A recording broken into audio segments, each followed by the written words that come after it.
终于还是来了，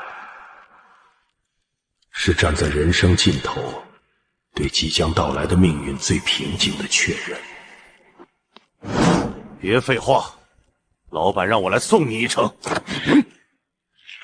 告诉你们老板，我输了这一局。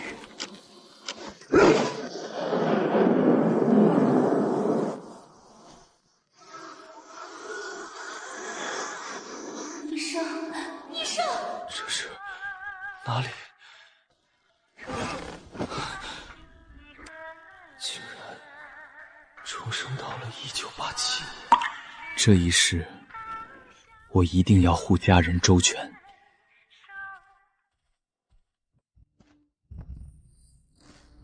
哥，你今天怎么起这么晚？哥哥，你怎么了？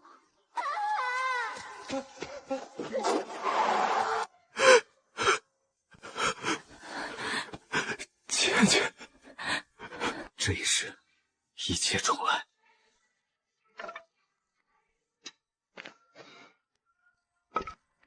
起来啦，锅里还有粥，自己舀。愣着干啥？粥快凉了。前世吃过满汉全席，喝过拉菲，品过空运的蓝鳍鲸鱼，都不如这碗小米粥。对了，大志昨天来过了，说镇上供销社在收山货，问你愿不愿意跟他跑一趟。好，我现在就去。妈，粥很好喝，以后我天天喝。老天爷把我扔回1987年，这具身体兜里没有1分钱，家里还有3张嘴等着吃饭，但这些问题在我眼里都算不上。这儿呢，你可算来了，我以为你掉井里了。看啥？我脸上有字啊！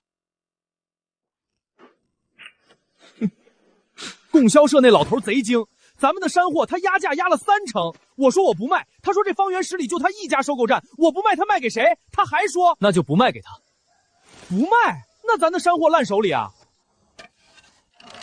这10里没有收购站，但20里外有县城，30里外有市区。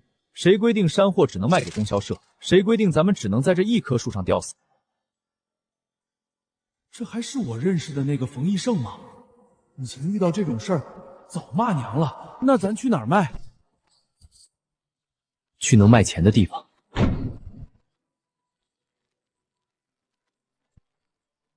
千里之行，始于脚下。义胜啊，这是要去哪儿发财？要不要婶子帮你参谋参谋？婶子先管好自己的事儿吧。李凤霞，上一世你藏了40年，这辈子我早就盯上你了。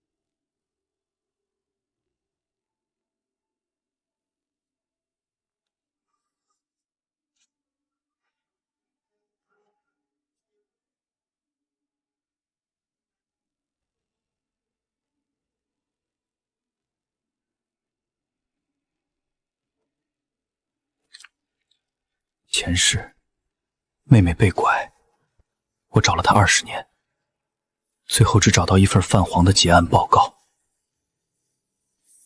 这一世，你敢动她一根头发，我让你连后悔的机会都没有。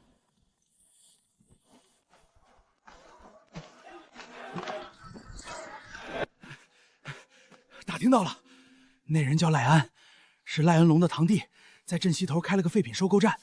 平时啥正经买卖都不做，专帮外地来的人找货源。交易时间后天，镇上赶集那天，地点还没打听到。村外废弃砖窑。你咋知道？后天之前，帮我准备几样东西。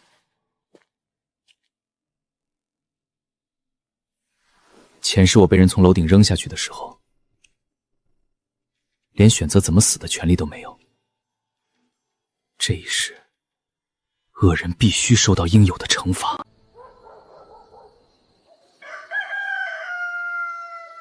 真要一个人去？不是一个人，是2个人，你和我。东西带齐了？按你说的，一样不差。峰哥，那砖窑真会是哪儿？前世我就是因为去晚了，这一世我提前1天到。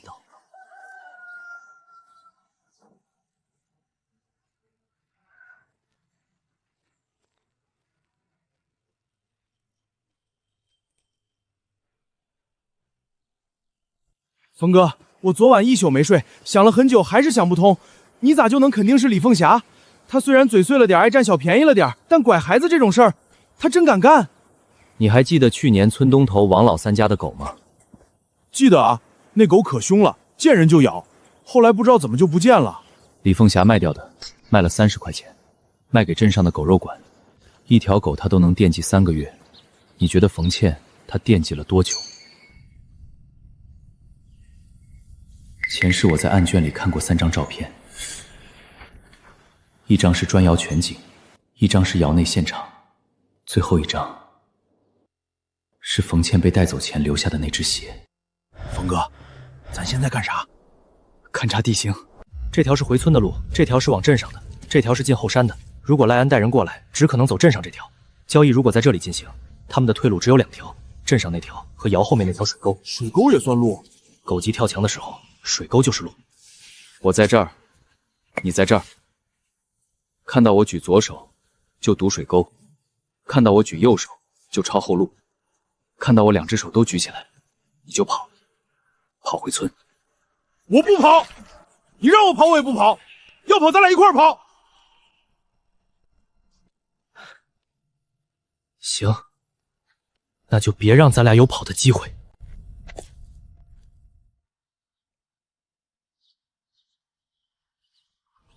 外面都布置好了，水沟那儿我堆了石头，一时半会儿爬不上来。镇上那条路，我在拐弯那儿放了2捆柴，看着像别人掉的，只要他们停车搬柴就慢了。明天，李凤霞会找一个借口把冯倩带出村子，十有八九是说带她去赶集。小倩信他，李凤霞以前给过她糖吃。那你咋不拦着，直接不让小倩去不就行了？我可以拦住这一次，但李凤霞还会找下一次。赖恩还会找下一个目标，砖窑还在。我要的不是拦住一次，我要的是连根拔起。明天你不能出声，不管看到什么，不管发生什么，你的任务就是守住水沟。守住了，这件事就了了。那你呢？我守正门。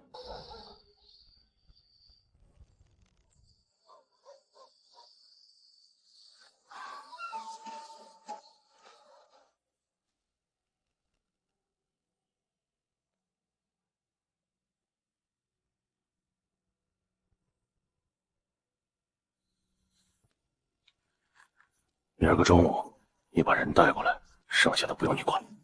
钱呢？事成之后，1分不少。先把人带来。那丫头好骗得很，我说带她去赶集，她一准跟着走。对了，他那个哥冯义胜，一个窝囊废，整天在地里刨食的，能有啥出息？你怕他？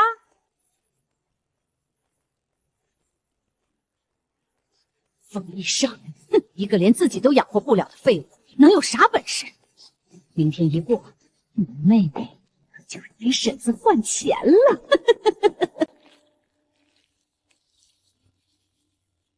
倩倩啊，去赶集不？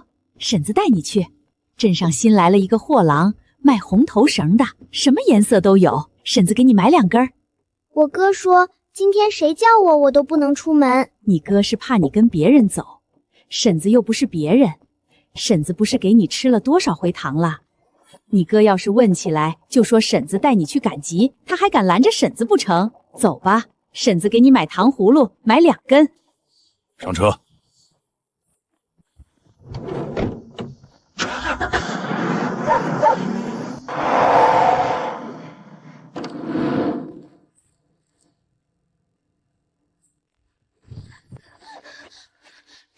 这不是去镇上的路，这是哪儿？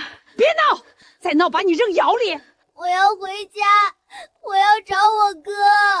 让你带个人来，不是让你带个哭丧的，让他闭嘴。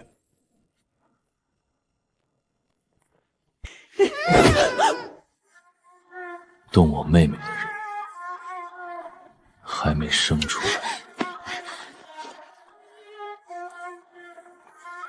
冯医生，就你一个人，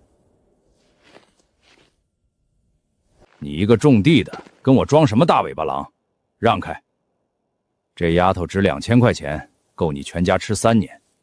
算我今天发善心，给你个面子。现在闪开，我不揍你。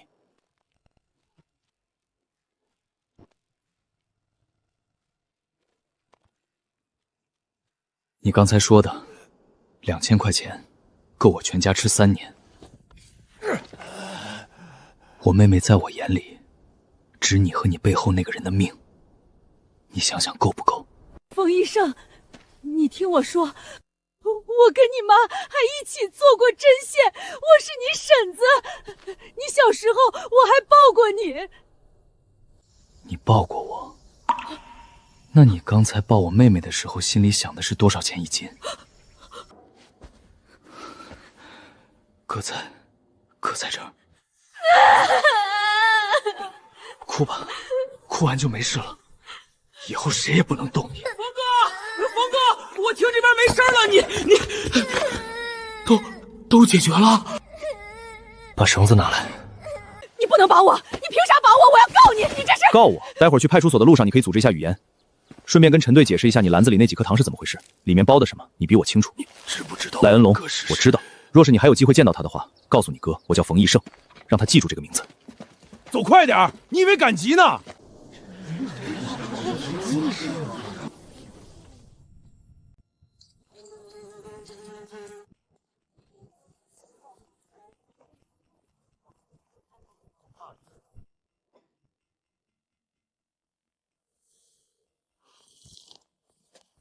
冯义胜，怎么回事？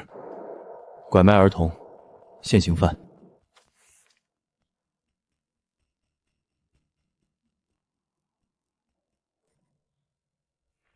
这上面的东西你怎么查出来的？过程我待会儿细说。现在人已经抓住了，我希望恶人能受到该有的惩罚。行。小周，把人带讯问室。说吧，从头说。说啥呀？我啥也没干，我就是好心好意带他去赶集，半路想顺道去砖窑看看我死鬼男人的坟，那丫头自己跑进去的，我好心去追她，那个冯医生一冲过来就动手打人，我一个妇道人家能管啥？喝口水，慢慢编。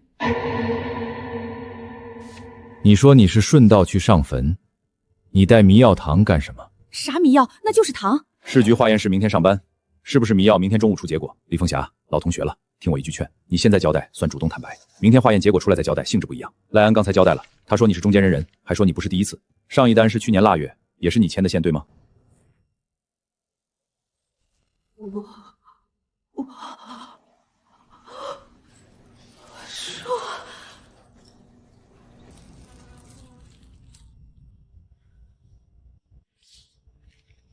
冯哥，你说他会不会不认？他会的。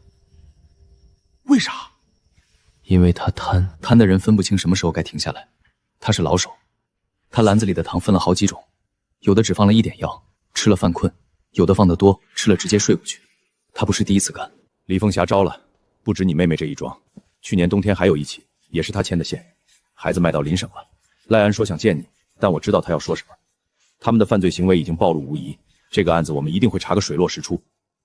我相信法律是公正的，天网恢恢，疏而不漏，罪恶终究被铲除。陈队，也相信法律。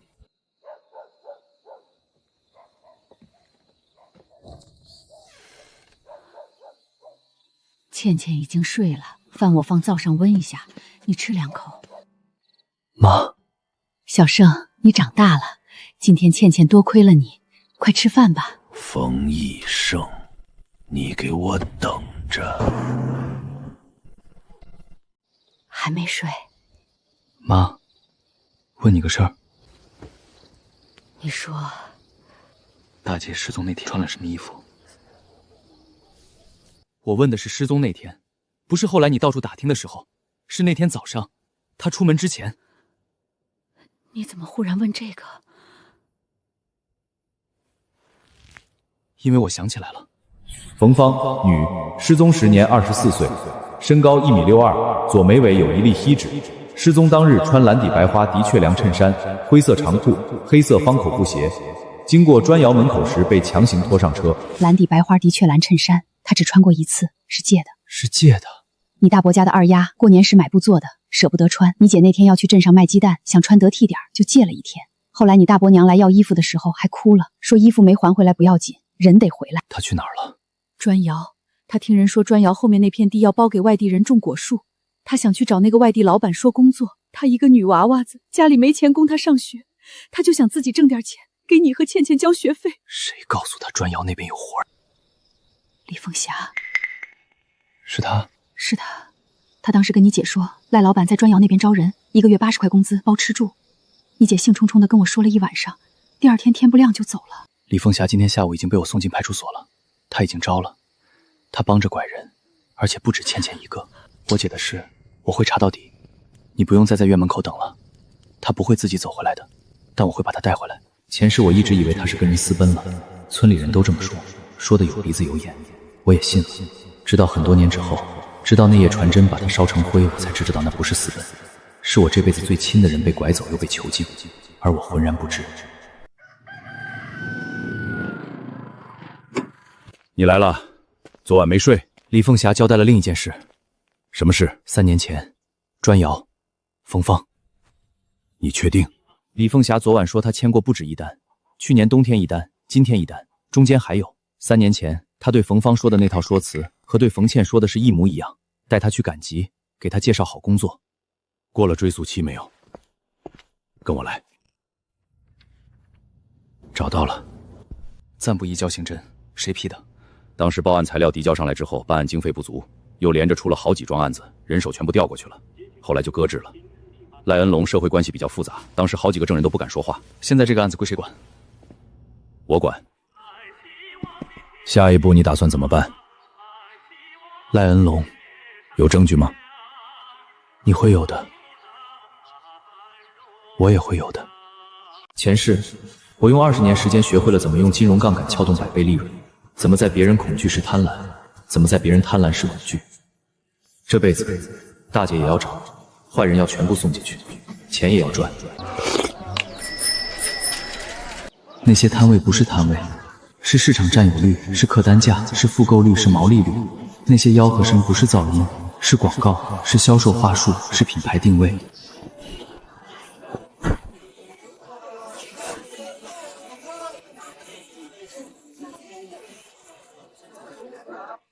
你这鞋摆摊卖，又不是啥好东西。你这化肥多少钱一袋？8块5，你问这干啥？8块5能用2亩地，管1季。这双鞋1块5，能穿2年。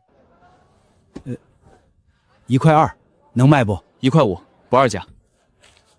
你这年轻人有意思，别人卖东西大声吆喝，你跟人算账。小伙子，你这旧鞋咋比我的鸡蛋还好卖？买鸡蛋的人今天买了，明天还要买，所以他要跟你讲价。买鞋的人一双穿2年，所以他今天买完，明天不来了。那不是生意更少吗？所以他今天必须买。哦。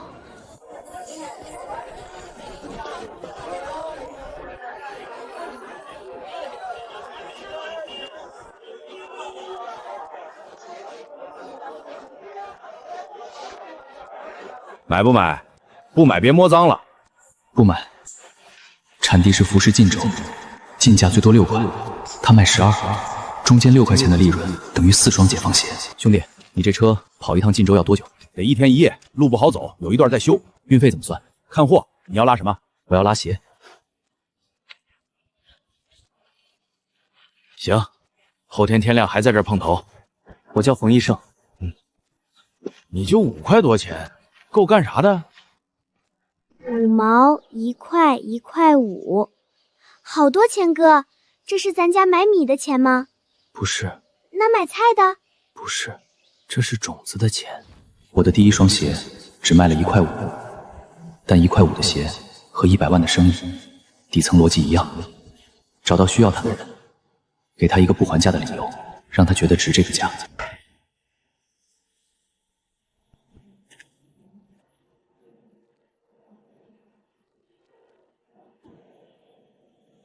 赖安这小子真是没用，一个种地的都收拾不了。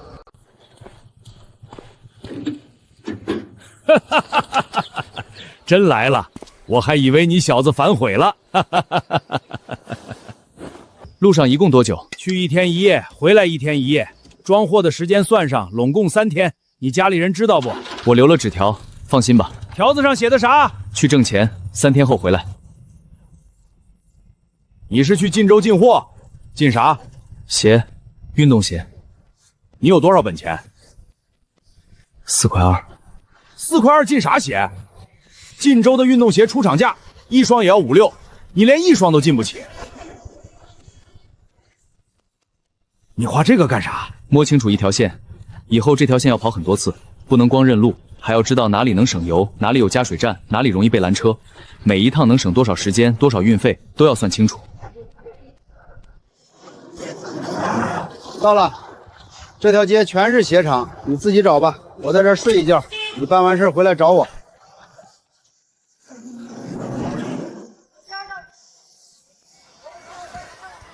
前世我明白一个道理：底层的生意靠人情，中层的生意靠管理，非常的邪道；顶层的生意靠眼光。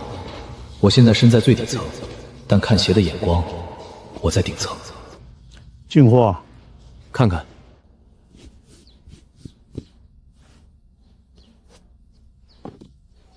这双多少钱？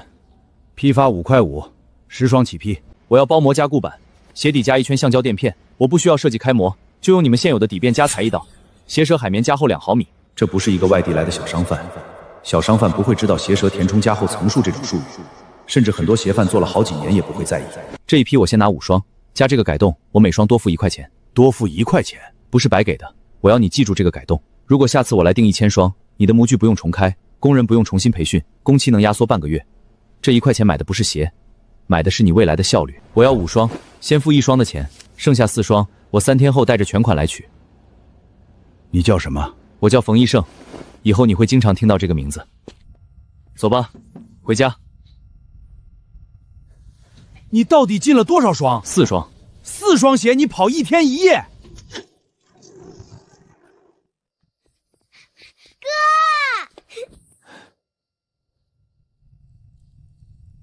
坐下，准备吃饭吧。这双不卖。为啥？前世我为别人做了几百次商业计划书，每一份都精确到小数点后2位。这一世的第1份商业计划书只截给2个人看，一个在看这张照片，一个在看我。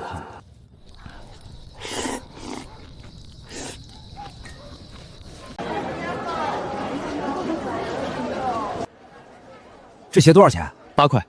供销社的白球鞋才6块5，你这个贵了1块5。供销社的鞋底是一层平板橡胶，雨天走泥路打滑，这双鞋底加了一圈垫片，把脚后跟包住了。你现在踩下去试试。好像是不一样。多花1块5，买的是防滑，买的是耐磨，买的是你干1天活晚上脚不疼，值不值？你说了算。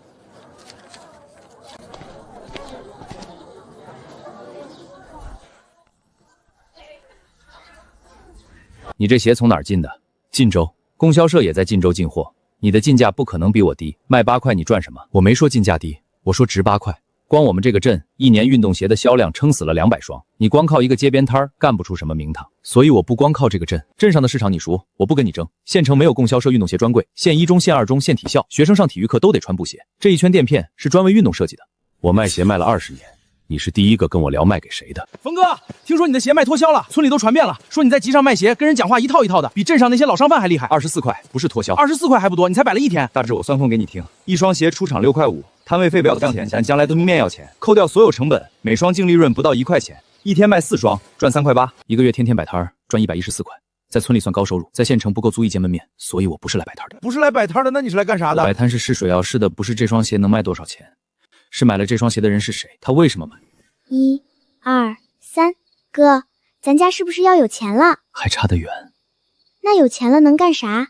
给你买书包。真的啊？真的，带相扑擦的那种。现在乖乖去睡觉，哥答应你的肯定做到。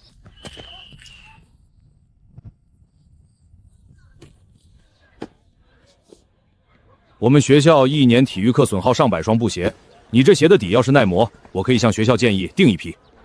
我留一双样品，你们试用1周，磨坏了算我的，磨不坏我们再谈。你叫什么？冯一胜，飞帆运动鞋，县城还没有代理商，你们学校可以第一个试穿。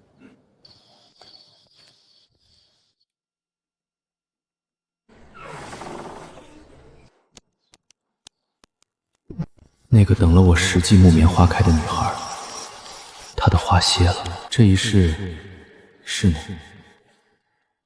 我来了，但我不想吓到她，我要让她自己认识我。同志，你要买什么？我想借一支笔，跟一张纸。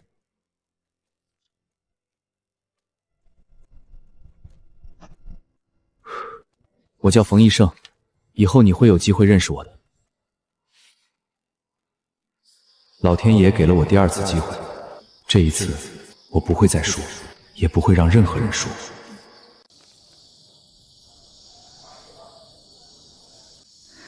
我是来道谢的，就道谢，说完就走。小姐，你站门口干啥？等谁呀？没等谁，出来透透气。透气要在门槛上站半个钟头？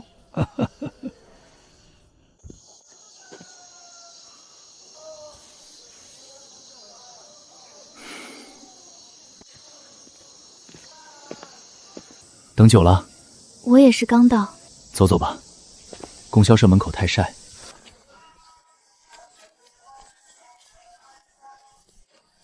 上次供销社账目的事儿，谢谢你。那有什么好谢的？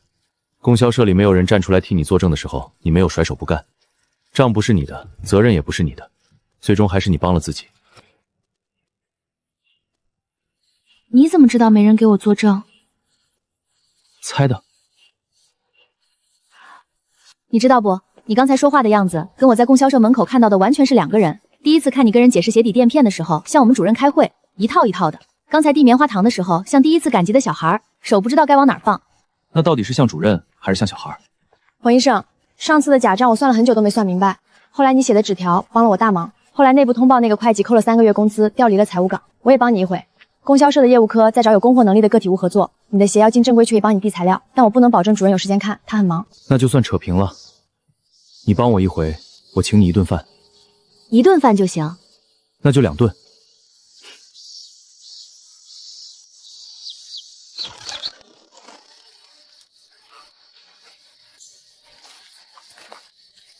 冯医生，你为啥总板着脸？明明也不凶。我很好奇，你这人到底笑过没有？笑过。啥时候？我不信，你笑一个我看看。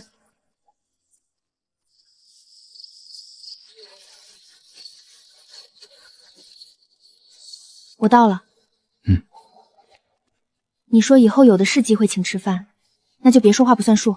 下次不许只买棉花糖，我要吃面条，有荷包蛋那种。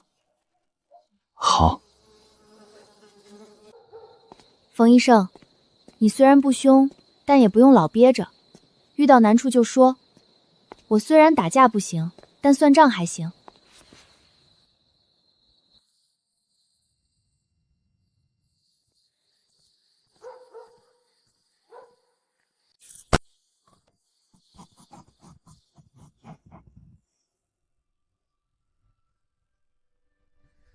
哥，你又在缝鞋，这只上面有画，这是啥？商标。商标是啥？就是名字。以后不管谁看到这双鞋，都知道它是飞帆，看到飞帆就知道是我做的鞋。那以后我穿鞋只穿飞帆行不行？行，以后你的鞋我都包了。娘，哥说以后我的鞋他都包了。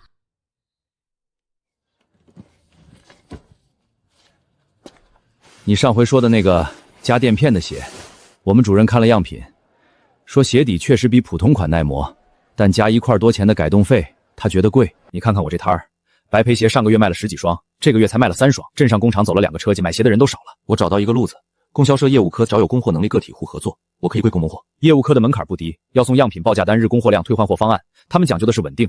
你能保证供应稳定？我送的不光是鞋。你这是搞品牌？钱组长，以后白球鞋会越来越多，晋州一个镇就有30家鞋厂，价格只会越压越低。没有牌子，就只能是白球鞋；有牌子才是飞帆。我可以把你推荐给业务科老周，但你要答应我一件事：我们供销社一直是晋州厂家直供，柜上那些鞋你没来时就已经堆了好几个月。行，我帮你也要答应我一件事：你飞帆进来以后，不管别的个体户给多低的价格，你都别换，一言为定。现在像你这样说话的年轻人不多了。你这批货鞋底开胶率太高，我不能收。你回去跟厂长说，咱们的鞋卖给学生上体育课，不是卖给展览馆的。你带回去，这个不算我欺负你。你放供销社柜台上，第一个穿它上体育的学生崴了脚，算谁的？你鞋样带来了吗？带过来了，你看看。你把材料给我，我下周1帮你递上去。峰哥，你说你这些鞋跟供销社的有啥不一样？我昨天拿去给村里的老刘头看，他翻来覆去看了半天，说了一句：“这不就是白球鞋？”你觉得呢？说不上来，但我知道你的鞋穿着走一天脚不疼。不过这算啥？别人又不会因为这个多花钱。觉得好，不一定会买，但记住了，明天也会买。今天他只记住冯医生的爷穿着脚不疼，明天他就卖飞帆，这就是品牌。先口口相传，人人在问。我知道了，你要干的事情就是让别人一听飞帆2个字就知道脚不疼。差不多。那以后我帮你卖鞋，不说别的，只说飞帆穿着脚不疼。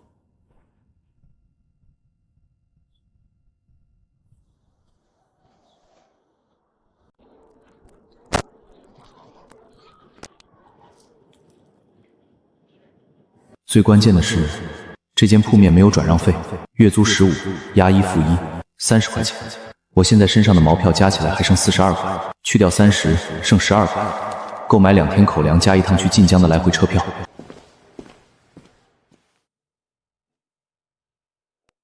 进来。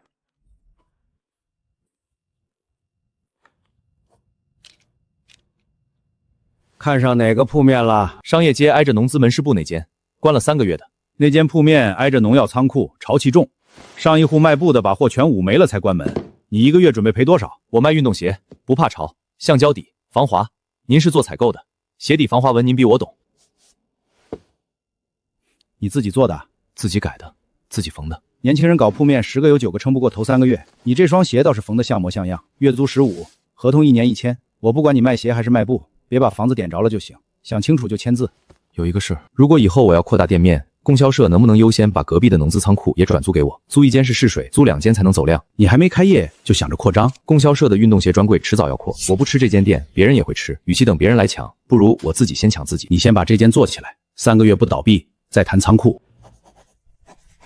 那个仓库我没批过别人，你是我第一个在签合同第1天就提出要仓库的参户。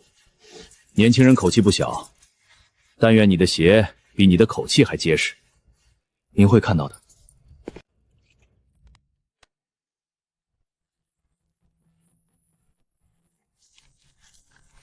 钱是我花了4年才攒够第1间店的钱，这辈子从零开始，半年。东西搬来了，峰哥，这屋子能卖鞋？你看后墙那个洞，老鼠都能钻进来。能，但咱们把它改成不能。啊切，啊切！为啥不找个好点的？街口那间比这个大1半还便宜2块。那间在理发店隔壁，理发的顾客头发茬子满身，买了鞋嫌脏。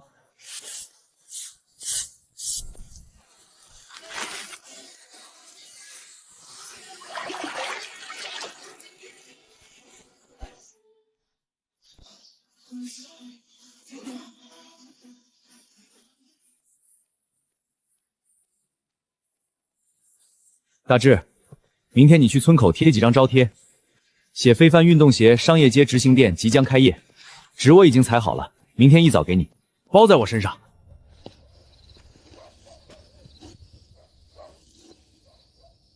你哥这个布标画的有模有样，就是这个线走的不好。回头跟他说，收针不能收在鞋帮外侧，要收在里头，不然穿久了会磨脚踝。娘，大姐以前也会缝这个吗？你大姐缝的比我好，她学得快，手巧。你哥的第一双布鞋就是她那的底。那年他们什么时候回2岁？哥说他去很远的地方工作了，远是哪儿？比晋州还远吗？比晋州还远，但他说他会回来。他说过。比晋州还远，但他说他会回来。他说过。姐，店租下来了，第1间，以后会有第2间、第3间。等够大的时候，我会把你接回来。你在哪儿，我都会找到。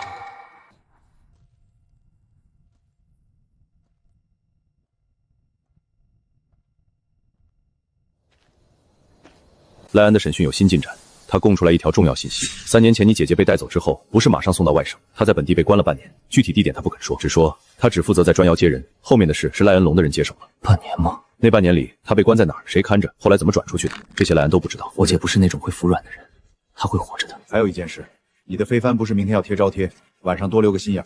什么意思？赖恩龙不会鞋就跟你急，但他会记着你。林省给我的报告里有一具特征相似的无名女尸，但更详尽的体貌资料还没送过来。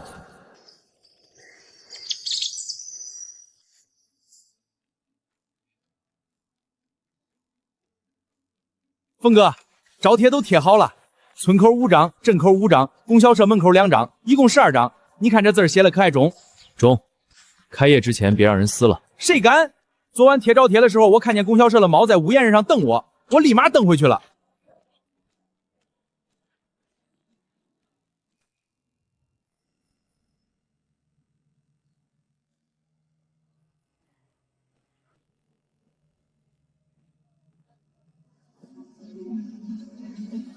已经帮你登记好了，但是只有5分钟通话时长。冯老板，不是我不帮你，你这个鞋底加固之前做的好好的，但昨天有人来打招呼，说我们设备不能给第三方改动。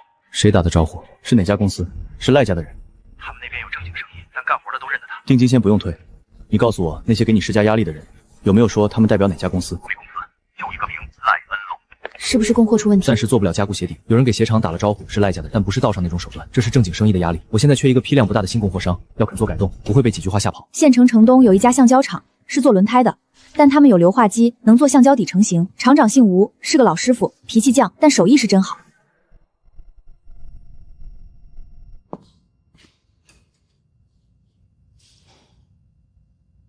我这是轮胎厂，不是鞋厂，你是不是走错了？吴厂长，我找的就是您。我需要一批高耐磨的运动鞋橡胶底，您做轮胎的，橡胶配方比我懂。运动鞋的鞋底不需要比轮胎还耐磨，但要比市面上所有的白球鞋都耐磨。您厂里的塑化机3个月没开张了，如果您能在7天内出货，以后我的所有鞋底都由您供货。行，50双鞋底，定金20块。我叫吴德才，这个厂3年没接过运动鞋的单子，你是第一个。我叫冯一胜，以后你会接到更多。放心，我不怕赖家。你先忙你的，我这就开始裁纸。对了，那个撕咱们招贴的人，今晚最好再来，我就坐在铺面门口等。他要是敢从这儿过，我秤砣不响，他得响。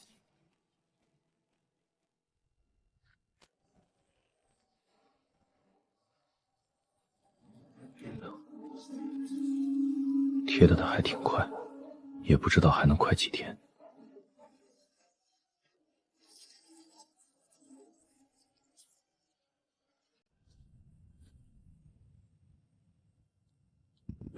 大志，我去趟县城，你看好店，别让招贴再被撕了。放心，今晚我在门口坐着，谁撕招贴，我糊谁脸上。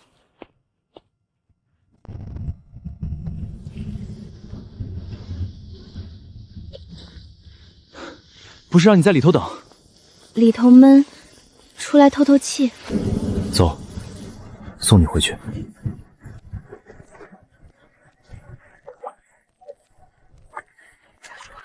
那个橡胶厂的吴师傅脾气是不是特别犟？我听说他年轻时候为了一个模具尺寸，愣是跟厂里的技术员吵了3天3夜，最后他赢了，模具做出来比图纸还精确。你怎么知道？我问的。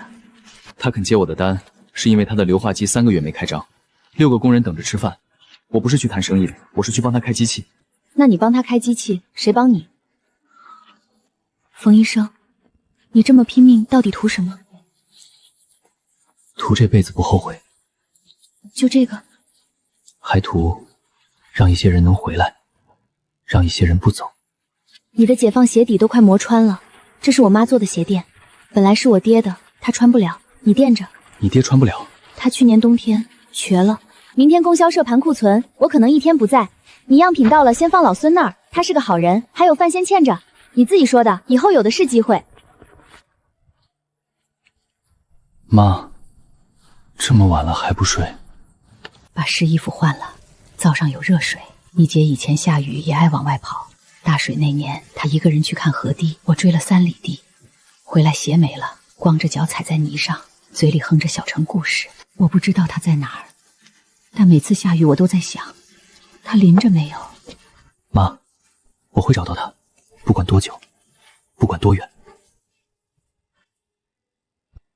前世没有人问过我，你拼命图什么？这一世有人问了，答案一样，图这辈子不后悔。老孙说你在这儿，你上次送业务科的材料，主任批了，非凡下个月可以正式进供销社的供货目录。你专门跑一趟，就为了送这个？也不是专门。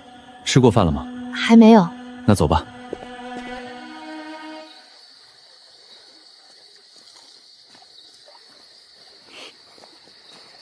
但我有时候在想，账平了一些起床，走抗最同一柜台后面，1年、2年、3年、10年以后大概还是这样。直到你拿着那个破算盘进来，你那个算盘珠子掉了一颗，数字都是歪的，但你好像一点都不在乎，你只看你要算的那个东西。冯医生，你到底想要什么？我要让非凡变大，大到有足够的本事把姐姐接回来。那就一起。王小姐，我不会让你等。走吧，老孙又该问小姐你昨天跟谁出去了，她唠叨起来比我爹还厉害。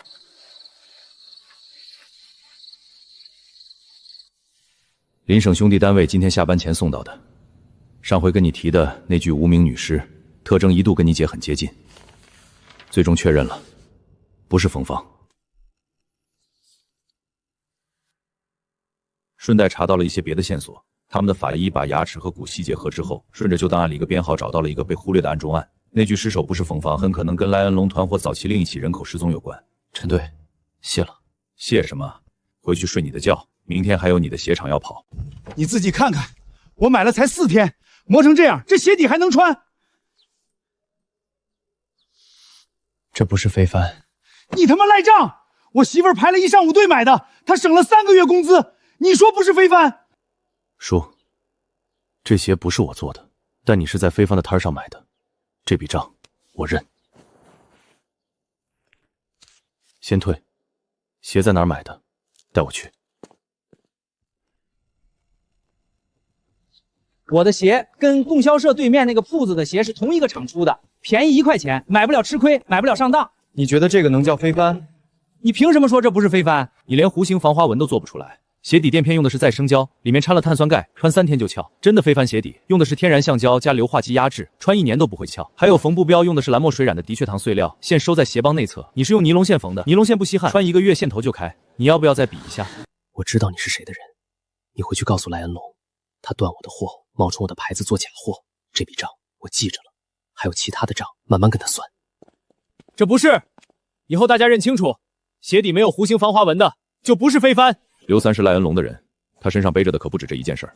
之前撕你招贴的可能也是他。赖安的案子已经栽了不少多院的了，但赖恩龙手下不止一个赖安，现在这个是刘三，下次可能还有别的。赖恩龙现在动不了，那就从他手下的人开始动。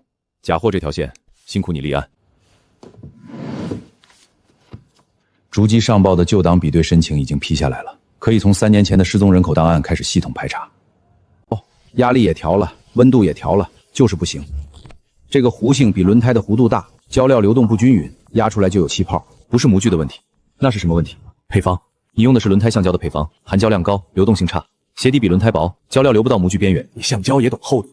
同样的配方，厚度的最后鞋底1半，流动性要求翻倍。这个账咱们都会算。那就改配方，改配方要加钱。购置3轮，3轮之后我要能上生产线的成品。你不像做生意的，你像我们厂以前的老师傅，为了一个尺寸跟图纸较劲3天3夜。你让我查的事我查了，目前非帆所有供货商都在这一页。晋州鞋厂已经被赖恩龙阻断，橡胶厂暂时稳定，但包装纸盒的供货上个月提了1次价，我打电话问过了，不是原材料涨，是有人提前去打了招呼。还好对方是老钱那边的老关系，暂时还没断。赖恩龙的手法我分析过了，他从来不出面，每次都找一个中间人去施压，让供货商自己犹豫。你越硬他越绕，你越绕他越安全。我爹说过，这种人最难搞，但也不是破不了。他不出面就不会跟人太近，不进不控制。供货商怕他是怕他不讲信是两码事。你的意思是，他靠的是威慑，不是信任？对，而我们靠的是每次准时交货，当面验货，不过河拆桥。他要的是快，我们要的是久。愿不愿意在非帆挂一个名？不是会计，是正式负责全盘合作伙伴联络，工钱另算。行，那我要和非帆签正式合同。哥，你看，以后非帆的盒子都有船。你姐以前也爱鞋上画画，她画的不是船，是荷花。她说荷花能在泥里长，开出来叶子也不会沾水。你姐的鞋子还在不在都没人知道了。好在她那的鞋店你们还在用。姐，协和上的船已经起帆了，你再等等，快靠岸。就当比对有了初步结果。你姐失踪前后，赖恩龙名下几家空壳公司都有过车辆调度记录，其中一条路线跟砖窑方向吻合，但不是直接证据。时间太久，具体的司机名单被替换过，我还需要更多时间。另外，刘三的案子在走程序，假冒商品够立案，能不能定罪还要看后续调查。赖恩龙很会保全自己，刘三出了事他不会保，他手下这种人还多。你的意思是刘三只是其中一个棋子？对，就当不是翻一遍就有答案的，得反复交叉比对。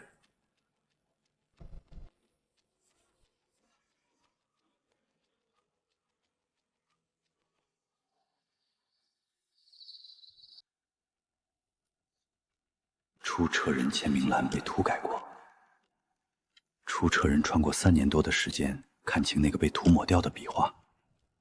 赖恩龙的赖字右边是父，但木字旁加一个什么，那是林或者杨，不是他本人签的字。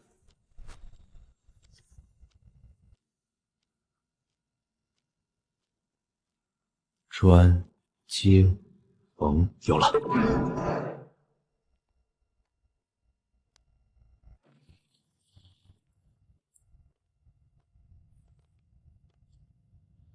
赖恩龙差点就藏住了。他有一个习惯，所有经手的文件都不亲自签字，但他的司机总共就那么几个，时间地点一交叉就漏了。3年前的旧案过了追诉期很难翻，但加上假货案、赖安的拐卖案、刘三的假冒商标案，所有线索并在一起，可以构成团伙犯罪。我明天打报告，申请重新调查你姐的案子。正式立案之前，我会自己先查下去。还需要我做什么？继续做你的鞋。你把非帆做大了，它就会有动作，它动就有破绽。冯医生，你姐还活着，我有预感。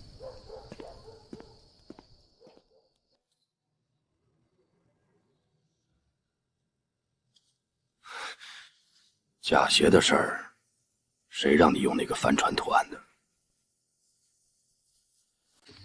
你们用的那个冯芳，3年前我就不该心软留活口，跟他弟弟一样不识好歹。龙哥，您是怕他查？他们已经开始查车上的人了，看来姓陈的是认真的。告诉车队那几个人，该闭嘴的闭嘴，该出去的先出去躲一阵子。他们要查，就让他们查死人的嘴。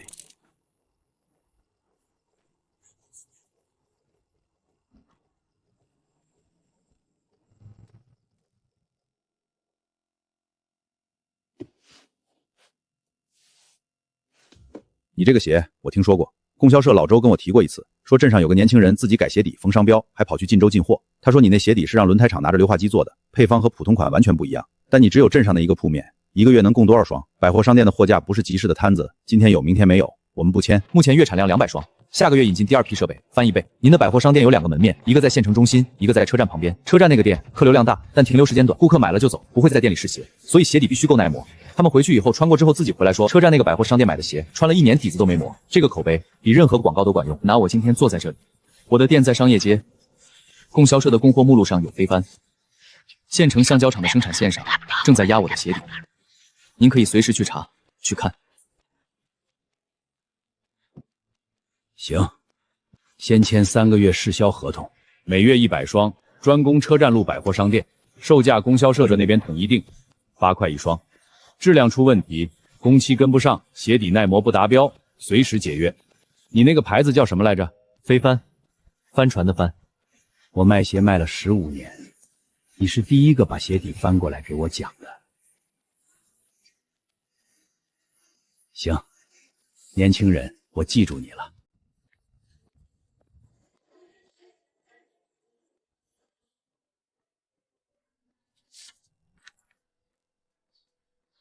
拿下它是对的。上次给你的统计数据里，车站路那个百货商店的客流量是最大的，我特意标注了星号。所以今天合同签完，第一个给你看。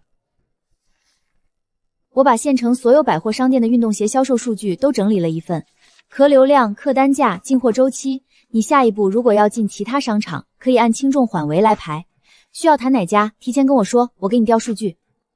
你在供销社上班，怎么还有空整理这些？下班以后整理的。上个月盘库存也加班，反正都是加班，顺便多翻了几页报表。你以为我每天加班是在给谁盘库存？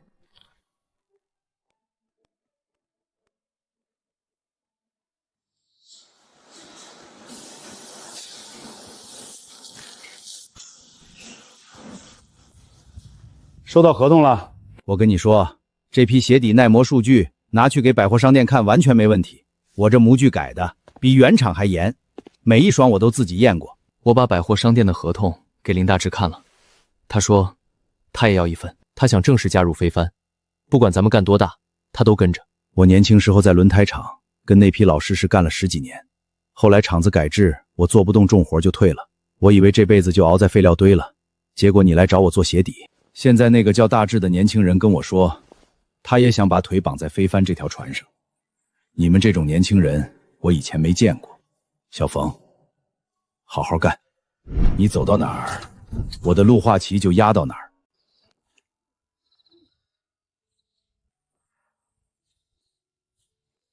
名字我已经签了，从今天起，飞帆不光有店，有正规渠道。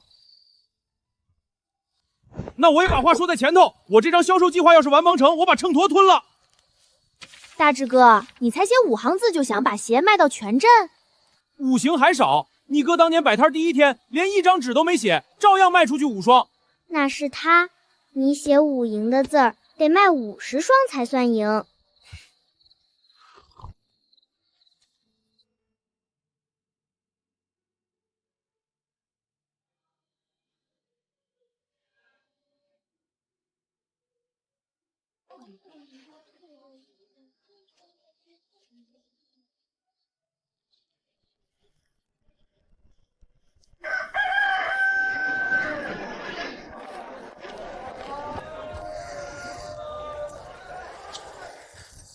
前世我用了5年才走完从摆地摊到进百货商店的这段路，这辈子只用了半年。前世做空了上百家公司，但最该分析的一个对手，我从来都不肯正视。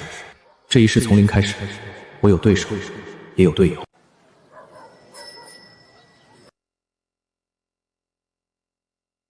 这就是我的办公桌。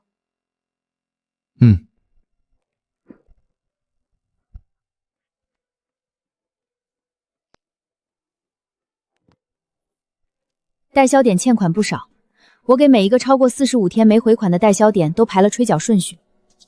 正月15之前必须清完年前那笔，不然年后第一批货压着不发。催考的话术我写好了，让大志照着念就行。大志，小张村那个代销点回款拖了快2个月了。他们林站长上次跟你说等杀完猪就结账，据我所知，猪上个月就杀了。他说腊月里实在周转不开，我想着都是一个镇的，没好意思多催。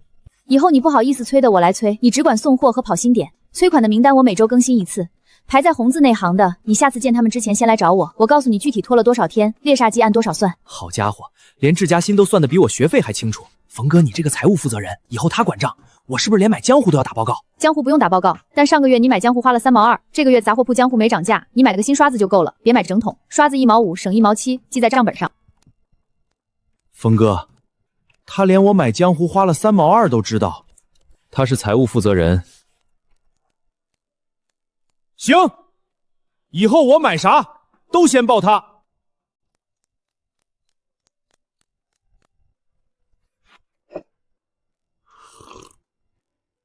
吴师傅，这第3批货的单据还没给我，你跟他约个时间，最好后天之前。我月底要做第1份完整的资产负债表，橡胶厂那边的原料采购、库存周转率都要列进去。还有，省城这条路是该走，但账要先盘清楚再动身。正月初10的省城面谈地点在省城五胶化公司业务科，你跟我一起去。这是非帆作为供货商和外派联络员的正常出差。那我就按双人出差做预算，火车票2张，住宿1晚，用餐杂育。住宿按2间算。行，听你的。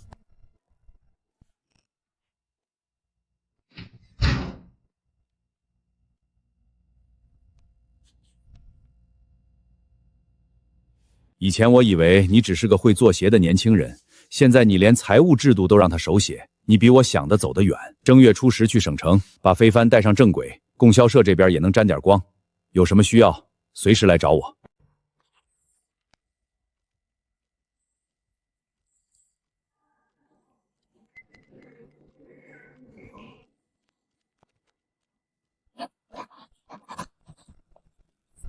当天值班的安保里，有人把巡查记录交给了赖恩龙代填，他拿着笔写了未见异常。那天砖窑到底发生了什么？写这几个字的人最清楚。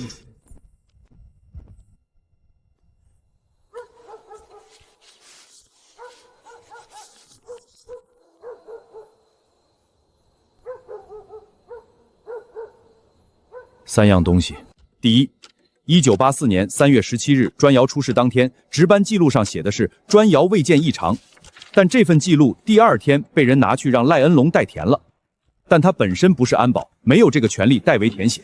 第二，当时负责砖窑那片巡查的安保事后没被追责，档案里只加了一张工作疏忽检讨书，轻描淡写。第三，这个安保去年调走了，调令是赖恩龙帮他跑的。我查了调动记录，从一个偏远乡镇安保所直接调进县里，没有竞聘，没有考核。赖恩龙替他写的这份未见异常，换来的是一张调令。赖恩龙的破绽在那些替他办事的人身上，让人替他写假记录，这些人怕他翻脸，也怕自己被牵连，所以我们查的方向不是赖恩龙本人，是这些替他做事的人。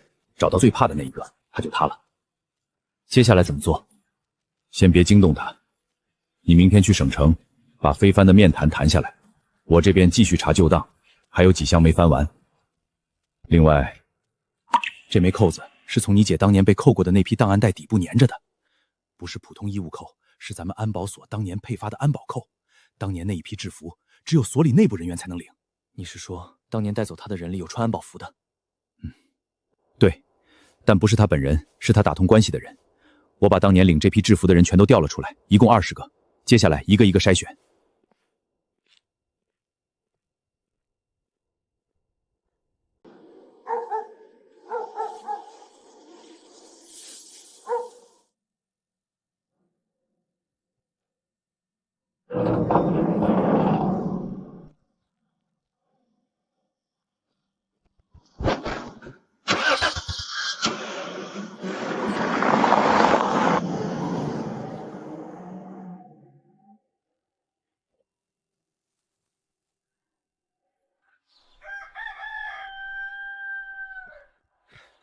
冯哥，省城的面谈要是成了，我把村里那些还在犹豫的代销点全拿下。他们都说等你回来再签，好像我不算数似的。车票、住宿、餐费、杂院，每一项都列清楚了。省城五胶化公司的背景资料我整理好了，加在清单后面。他们的7个分销点位置我画了地图。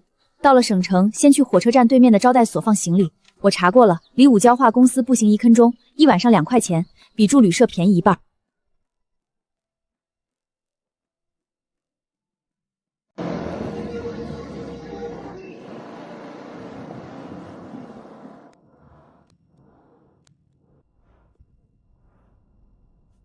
非帆我听说过，去年底在县城百货试销，3个月翻2倍订单。你们一个镇办企业，凭什么觉得能进省城？凭3样：县城第一百货商店3个月试销，月销量从100双翻到200双；橡胶厂吴师傅压的弧形防滑鞋底，耐磨度对标轮胎，退货率不到1%。这是马主任的续约原文，他可以替我作证。县城是县城，省城是省城。你这鞋在县城卖8块1双，省城的学生花8块钱买1双鞋，能选的可不止你一家。光海市、江市那边的牌子就有好几个，鞋型比你漂亮，包装比你体面。你的优势在哪？按你提供的出厂价，加上运输、仓储、上架损耗，单双毛利比省城同类低不止几个点，除非你调价，否则我们这渠道走量也很难摊平。我的优势不在包装，在耐磨。省城学生一年上体育课穿烂3双布鞋，家长一年花出去的不比一双飞帆少。飞帆一双穿2年，8块钱管2年，您算算，省城家长会选哪个？出厂价我不动，但运费我可以自己先扛。第一批铺底我们承担1半运费，磨损率如果因为运输降不下来，我全额补货。年轻人，省城不比镇上，铺第一批货就要2000双，你一个镇办厂，供货能力跟得上？月产量目前400双，下个月引进第2批模具，可扩到800双。这是过去3个月所有代销点的回款率。小张村代销点回款延误1次，已经按滞耐金处理。运输方面已对接县运输队，单次补货响应时间可以压缩到3天以内。这是县百货去年全年的运动鞋销售数据，分月统计。运动鞋专柜全年整体增幅不算高，但第4季度飞鹰上架之后，拉出了一条单独的上升坡度，红色这条线。从10月到12月，飞鹰单品类月销翻到了接近原来白铺鞋的3倍。你是财务？城关镇供销社派驻飞帆联理员，负责财务和供应链。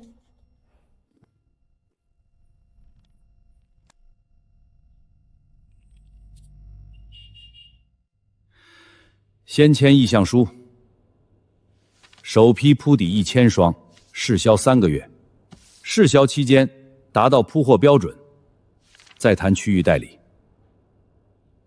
你们飞帆的财务比我这边几个老客算都严谨。年轻人，省城的门我给你们开了，但能不能站稳，看你们自己。我们在省城发现了新线索，当年被赖恩龙运作调走的那位安保，档案轨迹显示他迁离之后在省城郊区活动过。另外，省城旧案里有人见过一个特征和你姐相似的年轻女人，时间在4年前。这些目前还不是直接证据，你先谈飞辉的代理，省城这边交给我。记住，我们现在掰的不是赖恩龙一个人，是替他开了那么多年方便的那张关系网。他越急就越会出错。明白。你把五交化这条道走稳，你走得越稳，我手头这些档案就越值。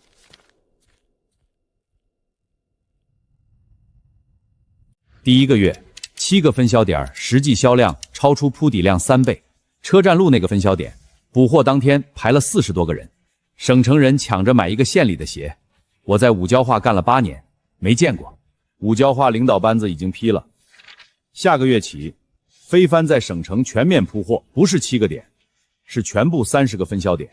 另外，你们那个叫林大志的销售经理，把省城东区代销点的回款做到了100%准时。这在省城五江化历史上一共就出现过1次，那是3年前的事儿，海事牌运动鞋。什么时候签约？现在。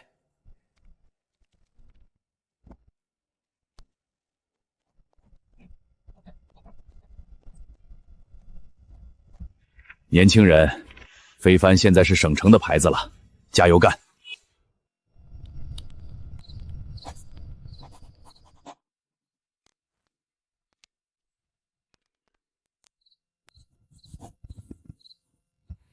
峰哥，你说咱们现在算是省城品牌了，那我出去跑代销点，是不是能跟人家说我们是省城牌子？等你把欠款收齐了再说。你不信？我现在就拿秤砣压着账单，去东头代销点再跑一回。先签字再盖章，你那几笔新收的代销点欠款回珠还没补。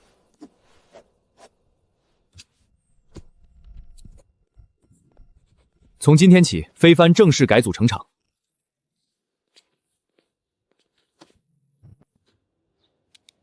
去年秋天你来找我租铺面，跟我说3个月不倒闭再谈仓库。现在不是仓库了，是厂。周主任，飞帆是供销社供货目录里出来的，没有您批的第1份供货资质，就没有省城的合同。我想把飞帆的营业执照正式改面为飞帆运动鞋厂。填吧，供销社这边我批。倩倩，为啥我的船比他俩的小？因为你画地图画得最远，小船拖着远路走，画得太大就拖不动呀。他说的有道理。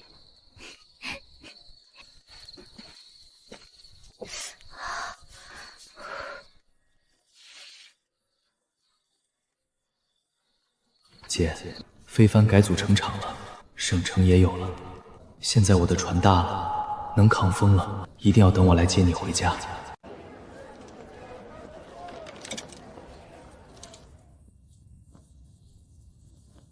4天了，对面那个店4天卖了上百双，咱们只卖了9双，9双，这还是老顾客硬要买的。那个穿帆影去年跑了1整年的大学生，我带他从后门绕，他说不好意思当着对面买，像做贼。他们的进价查到了吗？查到了，鞋底是再生胶，不是天然橡胶，没有弧形垫片，没有加固线，鞋舌海绵只有咱们的1半厚，但架不住便宜，一双4块5，比帆影便宜3块多，还买1送1，省城人不管是不是再生胶，便宜就抢。他们的进价查到了吗？查到了，鞋底是再生胶，不是天然橡胶，没有弧形垫片，没有加固线，鞋舌海绵只有咱们的1半厚，但架不住便宜，一双4块5，比帆影便宜3块多，还买1送1，省城人不管是不是再生胶，便宜就抢。他妈的！他4块5一双卖断码鞋不管，但他挂的那个防滑耐磨耐描人标间跟咱们帆影一模一样，连字儿都是描的。他卖的不是鞋，是冲我们来的。按对面目前售价，每卖1双赔1块2，买1送1就赔2块4，一天卖30双就是纯砸70多块，能砸多久取决于他们背后的资金。我算了3版应对，第一套不可行，我们如果跟进，它继续降，我们跟不起。帆影的鞋底成本就比它零售价高，天然橡腰配方再加硫化工艺，压1双等于它做3双。第二套可以试，跟体育课达标卡捆绑，但我们缺学校资源。你漏了一件事儿，他不是来做生意的，他是来替赖恩龙消耗我们的。但他犯了一个错误，他以为价格战只有一种打法，比谁便宜。4块5的鞋穿1个月鞋底磨光，买1送1也不过变成8块，我们8块5穿1整年，省城家长算得清这笔账。降价战怕的不是降价，是你不反击，你不降，他一个人唱独角戏唱不久。去省一中找上次穿帆影跑了1整年那个学生，请他帮忙在校运会上穿帆影跑3000米，这对你来说不是代销任务，是一次反击。我现在就去。对了，冯哥，他要是问我为啥不降价，我咋说？你就说有人卖鞋靠降价，飞帆卖鞋靠耐磨。问他脚上那双鞋跑完3-7米，鞋底磨平了没有？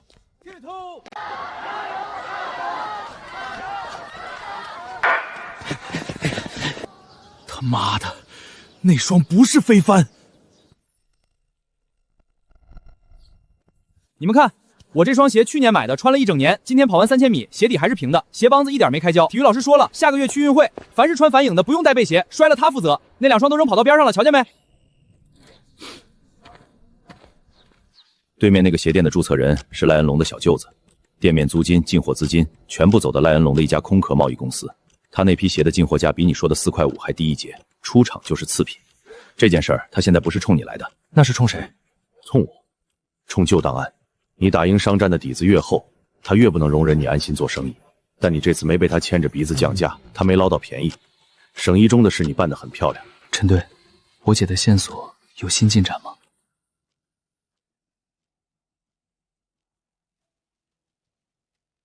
把商战打完，把商战事多一点。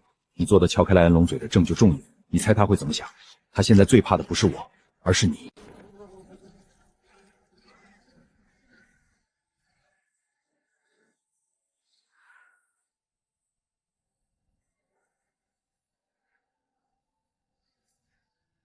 哥，协和湖完了没？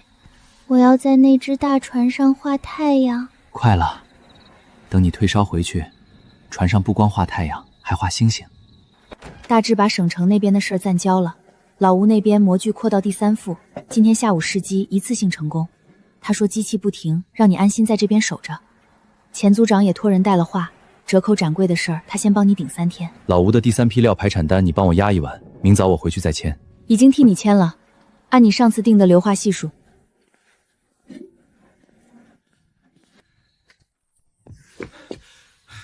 峰哥，小倩醒了没？我让镇上粥铺的人熬了锅小米粥，加了红枣。那人说要熬40分钟，我在门口蹲着等了40分钟，怕他给我少放红枣。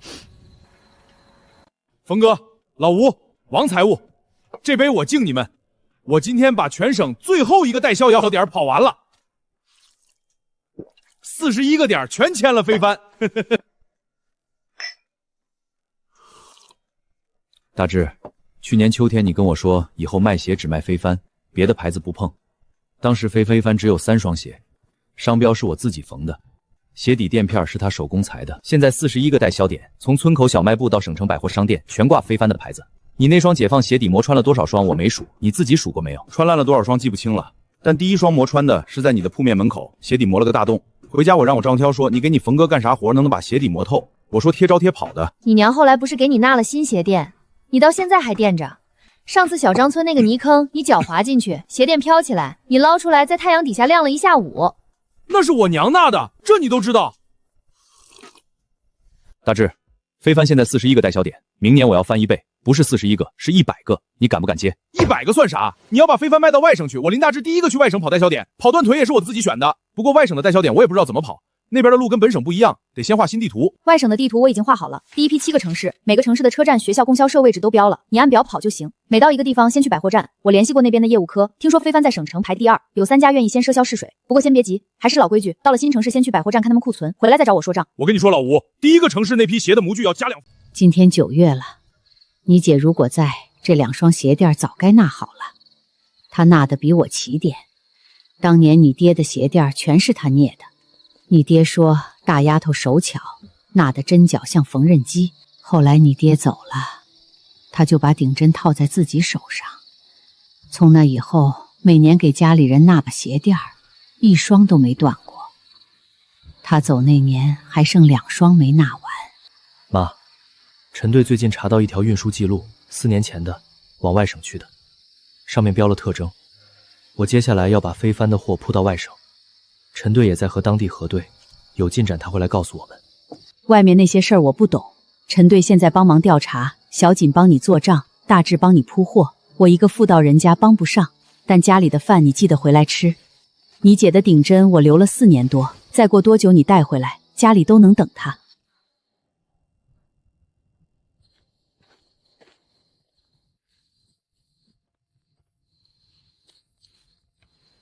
邻省那个地址查清了，你姐被关的第一个地点不在本省，在隔壁省一个镇上，离这边将近2天的凌程。电报是当地派出所回的，他们核实了4年前的旧档，人不在那儿，但登记簿上写的是临时关押，后来转走。转到哪儿，谁经手的，还在往下跟。转走之前，你姐的体貌特征，左眉黑痣，蓝底白花的确防衬衫，是他们接案时就登记上去的，不是后来补的。离被找到的那一天又近了一步。冯医生，从你跟我查你姐的档案到现在快1年了。起初我以为你只是个不肯认命的家属，后来你把非凡做到省城，又让林大志去对面开代销点铺早前鞋店，赖恩龙开始慌了。我会去找你，你把那条线上所有地址都留着。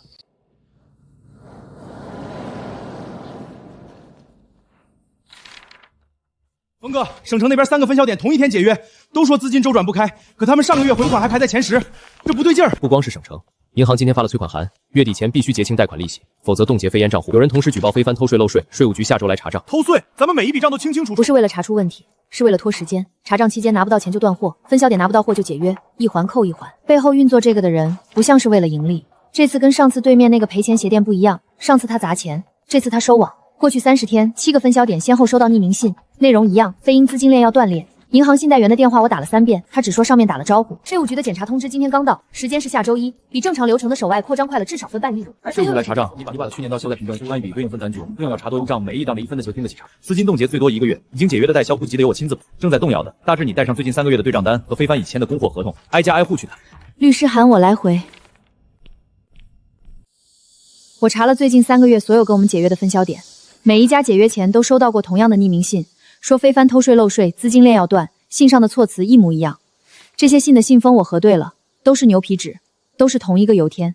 要同时调动银行、税务7个分销点、4个供货商，这不是钱能办到的。非凡从去年起就是省城5交化排名前3的供货商，一般同行做不到这一步。不光是供货商，银行那边打招呼的人姓赖，税务局的举报信落款也是匿名，但寄出地址和去年对面那家鞋店的注册地址一致，所以是赖恩龙。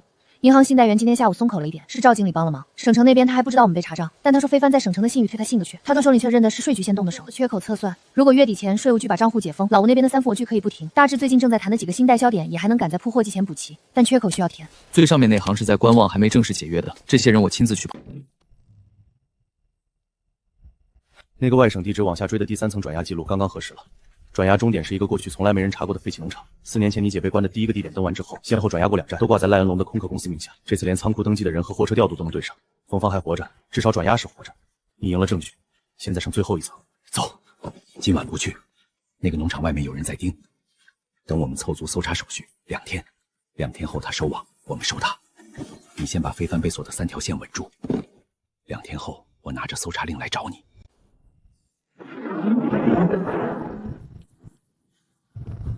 如果专案组明天出发去外省，我们可以在附近县城先设第一批省外专柜，路线不用绕远，大致跑过邻省，对那一带供销社系统熟，资金缺口比昨天缩小了一大块，备货量第一波可以控制在20箱以内。我做了新测算。彭站长的电报说明一件事：非凡在省外的口碑不是我们铺出去的，是穿帆影的学生一届一届帮我们传的。今年暑假是铺货黄金期，不能等一切风平浪静再动。你按首批试销量做排单，铺货路线和专案组行动尽量重叠，大致随第一批货先走，把沿途百货站的接应点打通。我处理完银行这边的事，随后赶到。那资金缺口你怎么填？我会想办法。你把代销点按铺货优先级再细化一遍，等我回来的时候，首批外省试销的货要备好。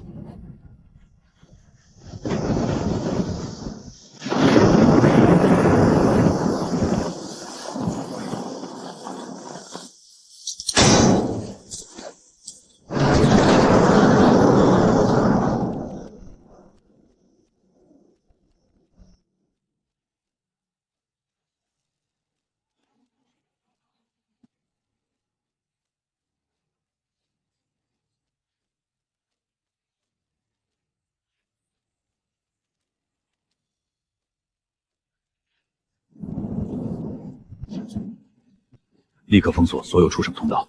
赖恩龙还在本地等他的资金链收网，他不知道我们今晚已经搜查了这个农场。通知本省同志准备配合收网，我回来之前别让他离开控制视线。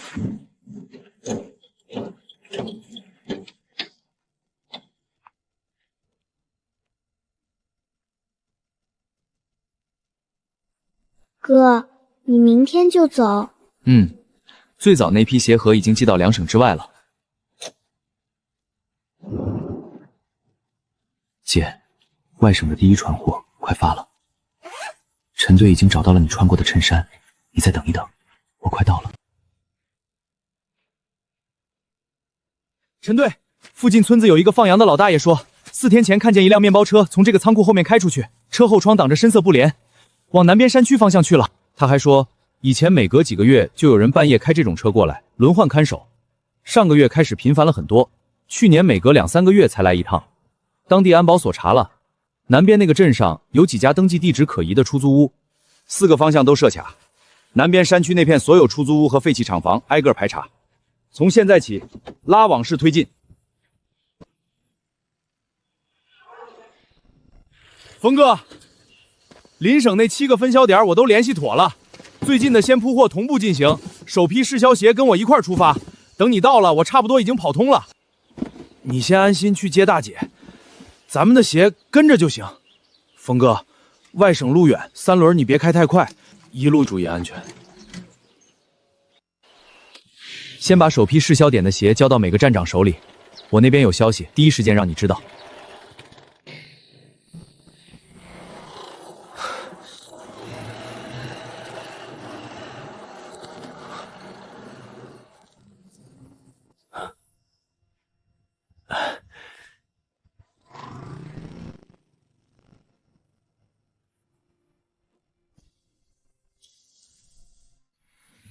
姐，从家门口的土路到省界，每一步都是铺给你回家的路。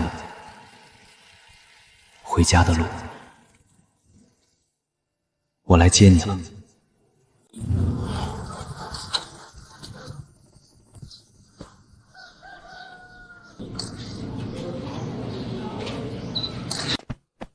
他身体很虚弱，但不肯躺下。刚才医疗队给他检查的时候，他一直在问我弟到哪儿了。这几天看守的人跑了，他一直被反锁在这个仓库后面的小房间。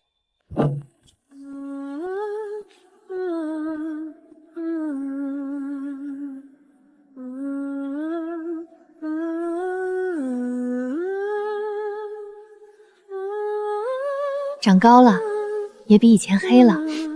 你小时候没这么黑。姐一直在数日子，墙上划了多少道，就等了多久天。你带姐回家。回家。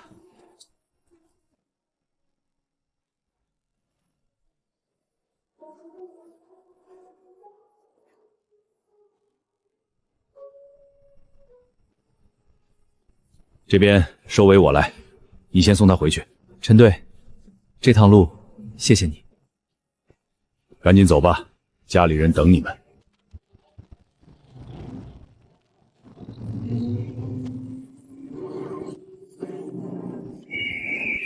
那一句“等我”，我听到了。现在我们一起回家。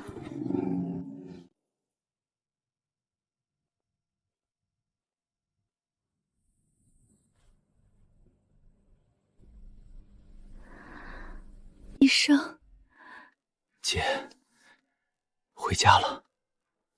你走了很远的路，娘还好不好？倩倩呢？倩倩还会在灶房门口蹲着数蚂蚁不？娘还在纳鞋店，你那年剩下没纳完的针线，她替你收了。这些年她纳了30多双，也不知道你穿多大，但她一直在纳。倩倩能写非帆2个字了，小锦姐教的。姐，没事了，以后谁也不能动你。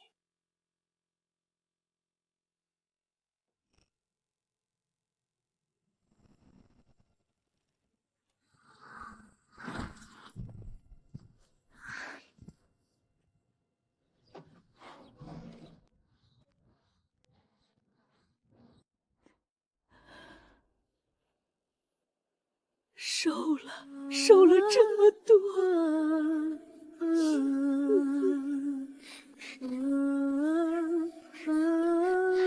大姐，你的辫子好长，你的鞋垫我给你压在画板底下了。我那个帆船画盒上现在有2根蓝头绳，都是我绑的，1根多出来的没人用。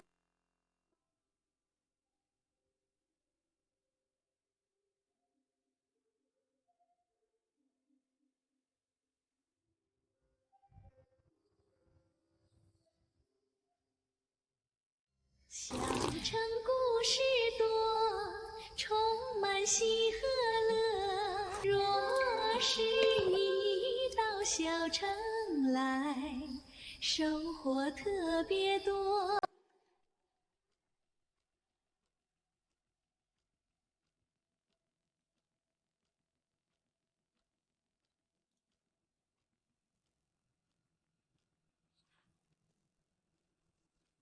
赖安在第2份供词里交代，你让他把冯芳运到外省之前，先在本县境内转了半年，砖窑绑的人头3个月，关在东郊大仓库，由你亲自安排倒班看守。后来你担心砖窑拐卖案发才转走。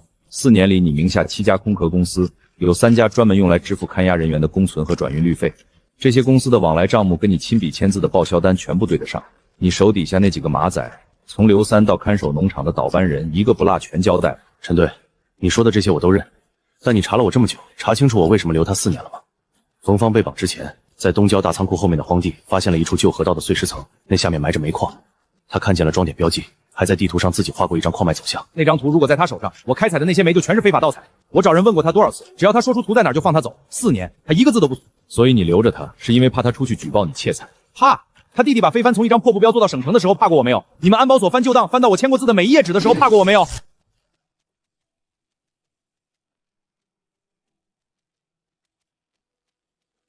我认。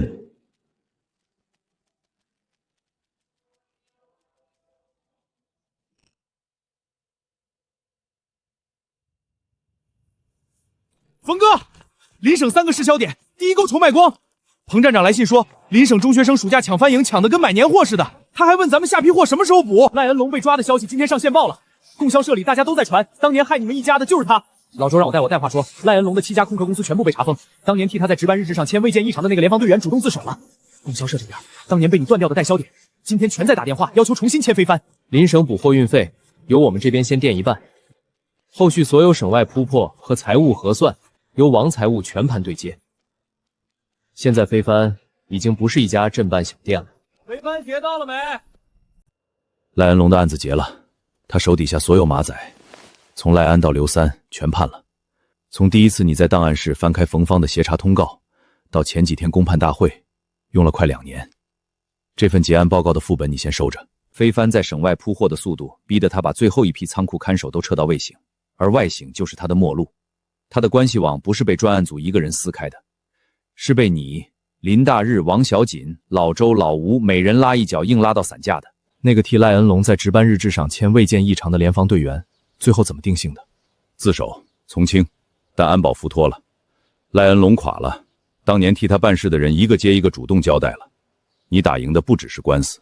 陈队，非凡下一个代销点铺到的省，我会把诉讼档案里所有被赖恩龙非法拘禁过的受害者名单，以非凡的名义捐给当地妇联和民政，不是替他赎罪，是让那些人也能走回家。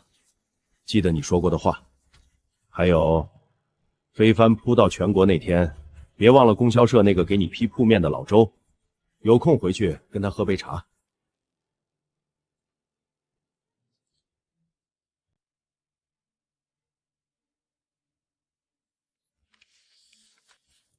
今年前9个月，非凡在全省运动鞋品类排到第1，把海事牌挤下去了。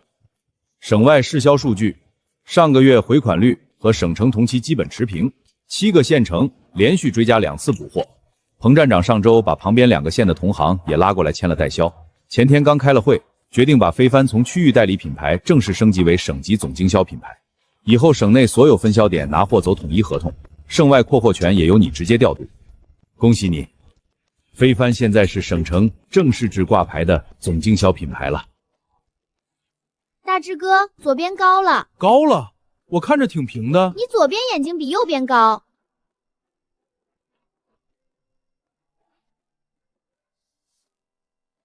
新招牌挂好了，以后非帆的鞋盒上除了倩倩画的帆船，也可以加一行字：省级总经销。字印小一点，别等住帆船。邻省市销全部达标，省城5交化正式批了省级总经销。下一步，大致把省外新签的6个代销点跑完，老吴那边新模具月底前试车，明年非帆面进军省外市场。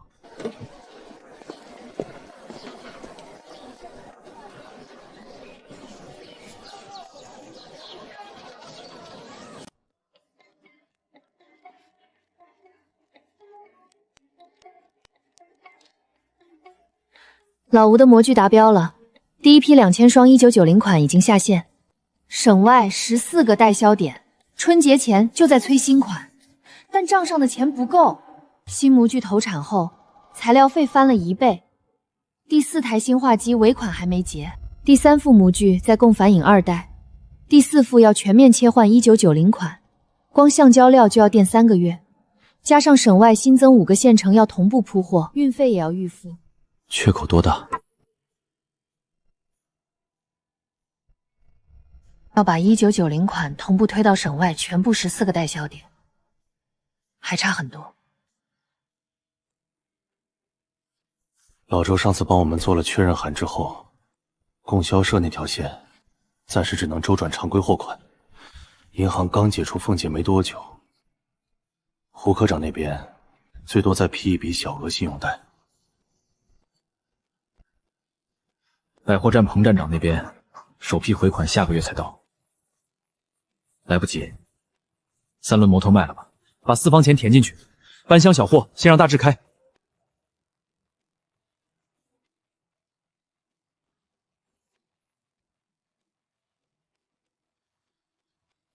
那你上下货呢？我骑自行车，再买辆2手3轮也行。够了，非帆的供货资质是供销社里评级最高的。这2年你没少帮乡镇供销社清运动鞋库存，好几个基层社主任都跟我说，非帆的鞋比上级配发的还好销。这笔钱不多，但在账上能帮你撑到省外第1批回款。利息按供销社内部优惠算，期限3个月。你拿省外预售合同做担保，非帆现在这个体量够格了。周主任，供销社改制在即，您自己也在面临人事调整，这笔款会不会给您添麻烦？放款看的是回款信用，你这2年从来没拖欠过一笔货款、一份税单。改制是为了让供销社活得更好。支持你们这样的供货商，正是改制的本意。别耽误了铺货。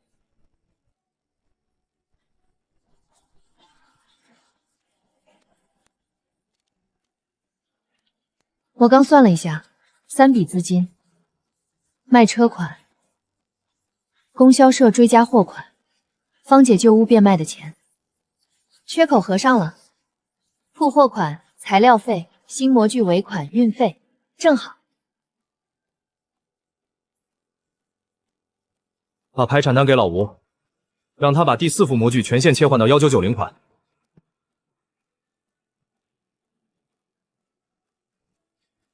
大致那边新一批省外供货合同和首批2车新款鞋，明天双线同步发车。新合同搞定，我跟彭站长说了，加这一批，你们管车，我们管货。首批新鞋就运到你们新增的那2个县城。峰哥，车钥匙该给我了。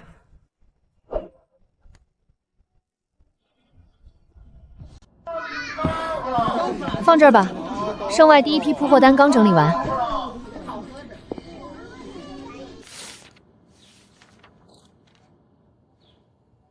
南方几个地市供销社来的，他们听说非帆在我们省和邻省卖得很好，邀请我们去参加下个月的外省订货会，说中部好几个省从来没听说过我们，看了邻省彭站头发过去的市销数据，主动问非帆能不能去设展柜。峰哥，让我去。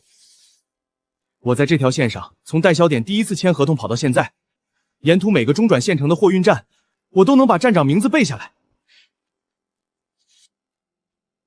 南方市场不比这边，那边品牌多，价格压得很。他们在本地运动鞋柜台上有好几家老牌对手，非帆是新面孔。不是谈销量，是检验质量。鞋不进柜不算品牌，进了柜不开胶才算。去南方定一个新规矩，谁跟货去，谁就得在展会当场把鞋底拆开看防滑纹，晾海绵，测垫片。我跟他一起去。帆影1代退货率不到 0.5%， 帆影2代 0.3%。非帆从第一双001到现在，退货率从来没超过这个数，这是数据。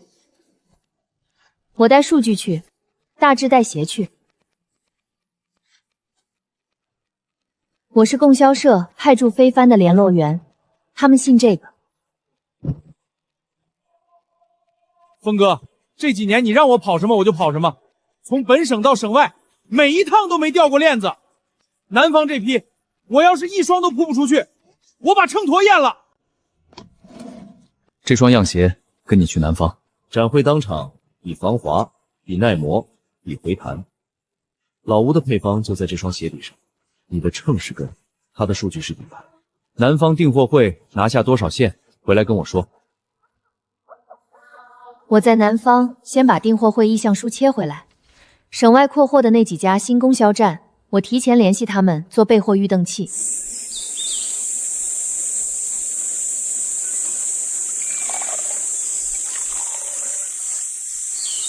大志，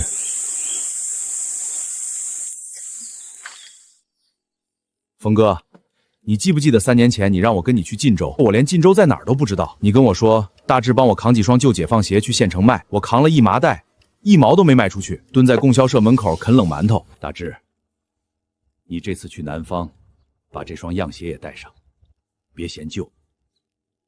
这是咱们第1双模具，从第1副压到第4副，它还在。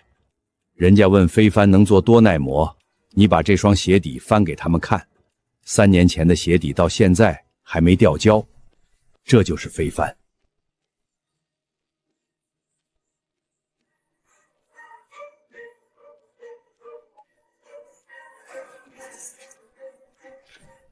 这钥匙现在是你的了，你帮我运了3年货，以后不用再借车开了。开那辆3轮到南方，把非帆的展柜铺到没铺过的省。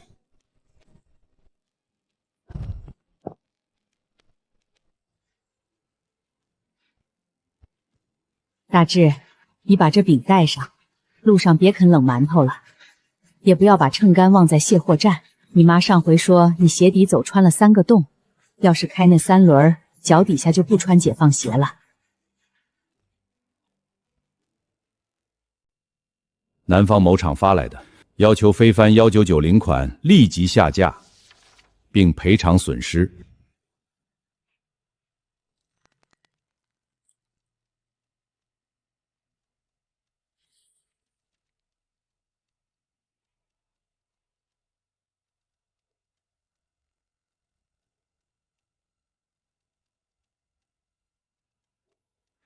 他们要打官司，那就打，但不是打抄袭，是打他们偷我们的技术。3个月前，老吴车间走了一个模具学徒，这人走的时候带走了排气槽图纸，他没带走配方，他以为鞋底就是模具加橡胶，不知道含硫量和软化剂比例。南方厂按图纸做出来的鞋底，防滑纹形状跟我们一样，但橡胶配方不对。他们的鞋底含硫量高了，所以鞋底比我们重。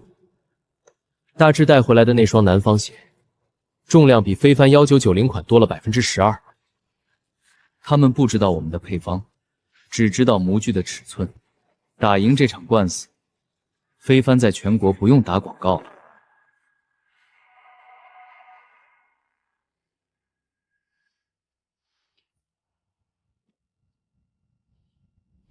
我掂了，南方鞋的确重。他偷了我们的模具形状，但飞攀鞋底的含硫量是我们每一楼自己调出来的，他有图纸也压不出我们的重量。老吴做了一辈子橡胶，每副模具的排气槽，每次含硫量微调，他都记在本子上。将材料原原本本送到展会物证比对委员会。非帆不告南方厂，非帆会在展会上拆鞋底，让所有人自己看，自己掂。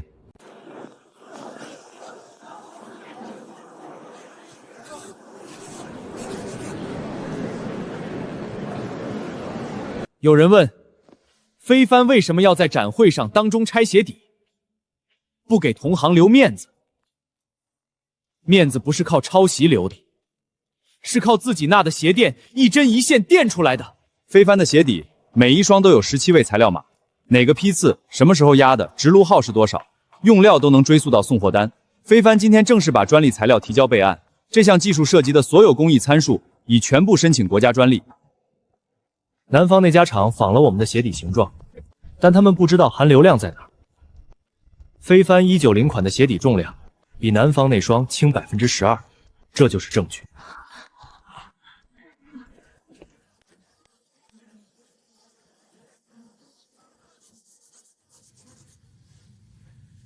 真轻，轻了不止一点点，这鞋穿一天脚不累。这配方是1988年的，南方那家厂说自己去年研发，这不是偷是什么？从第一双到现在，鞋底是不是自己的模子压的？上秤就知道。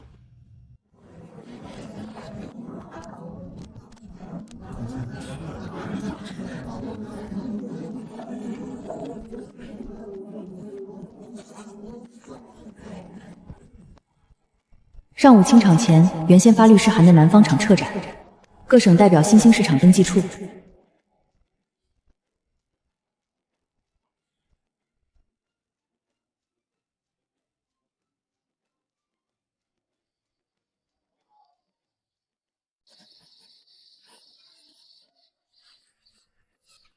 倩倩，你这3位数乘法算的比我当年快。你大志哥考初中那会儿，这道题愣是没算完。老师收卷问我是不是在写家书，你现在也算不快。上回我让你算季纳新，你把6毛算成了5毛。小锦姐说你不算对，她不批。那是我着急去送货，少加了1根指头。算盘在旁边你不用，非用手指头。手指头快，那叫懒。倩倩，暑假作业写完了没？快写完了，就差3道乘法。小锦姐姐，你帮我看一下第7题。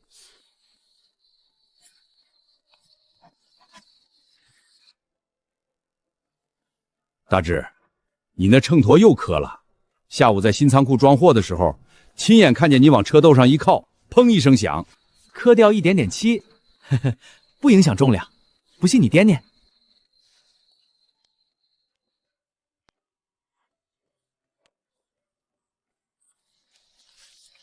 各省上半年回款到这里，第二批加盟款也已全部到账，这个数。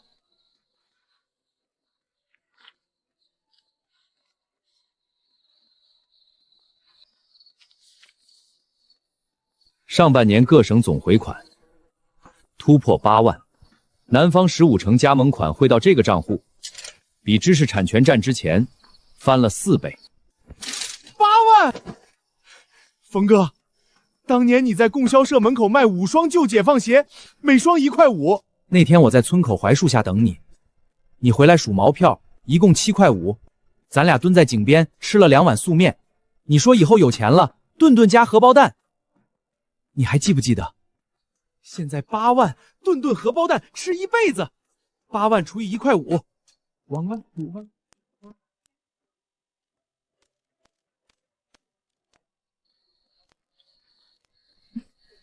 不用算了，你也算不明白。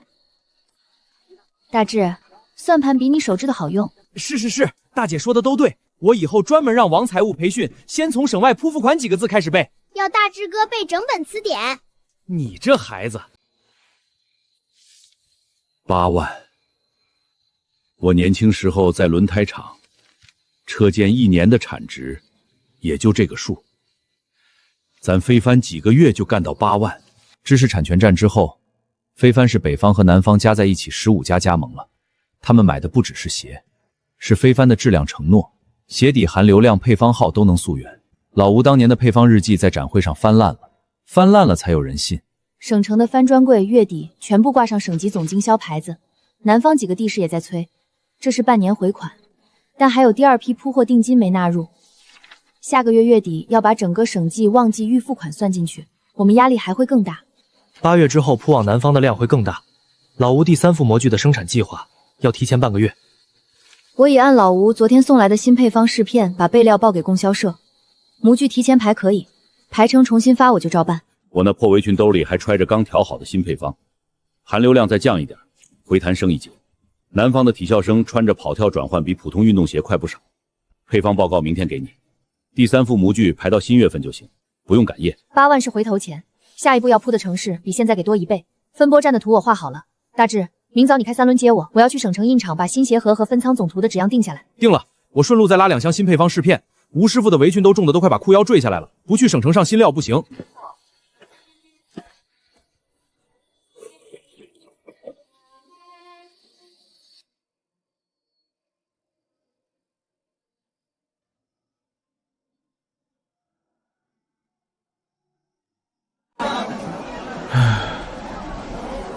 这孙子自己卖的鞋开胶了，跑咱展位来闹，说非帆坑人。围观的人还没散，他又叫人把这2双破鞋摆咱台面上，说是证据。峰哥，我嘴笨，刚才跟他吵了半天，越吵围观的人越觉得咱理亏。他说这鞋是非帆的，不光说，他还把检查所的人叫来了，就在楼下。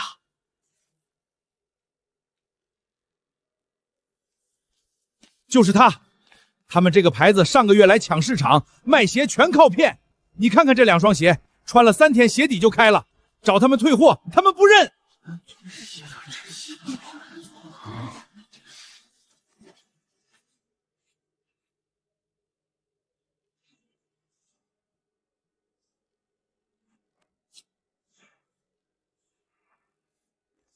你们负责人是谁？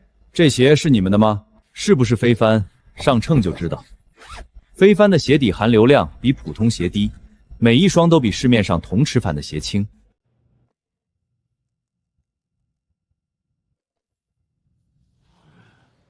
这几双非帆鞋，每只鞋底都有非帆自己的防滑纹，模具是我们自己开的。你这2双鞋底是再生胶，模具不是非帆的。非帆从来不把鞋舌标签解重新缝，我们每一双鞋舌内侧都有批次编号。你这双没有，鞋底开胶，全额退款，认准非帆防滑纹。非帆敢把这句话印在每一个展柜上。你这2双鞋鞋底没有防滑纹，不是非帆，我们不退。反正非帆在本地没资格，这市场归我供。你们外地牌子想进来抢饭碗，问过老子没？非帆打开的市场靠的不是抢饭碗，是在展会上当众拆鞋底，让人拿秤颠。南方15家供销社联名签的供货资格在这儿，知识产权官司，非帆打赢了。你怕我们进来，不是怕价格，是怕你的鞋底上不了秤。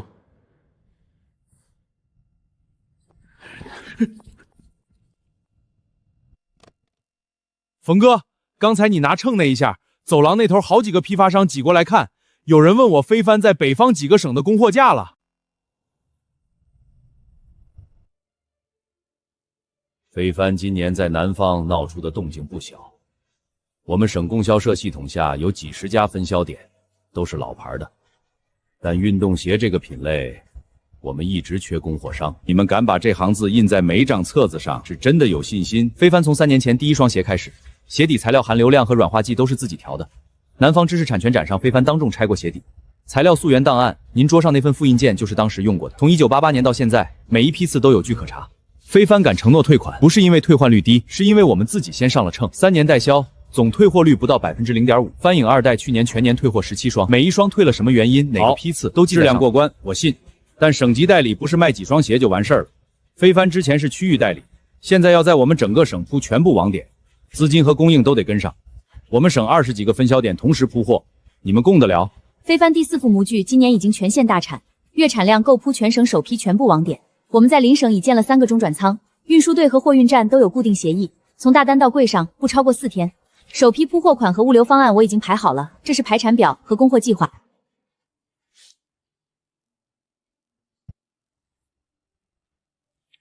条件可以，但还有一件事，关于你们的价格。非帆的价格从第一双在镇上供销社卖8块5到现在没乱过一次，以后也乱不了。代理合同里可以加一条，非帆供货价1年1000，不随意偏动。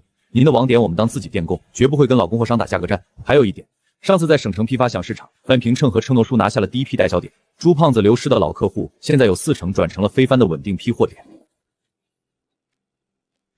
恭喜非帆成为省级代理，全省所有的分销点全部对你们开放。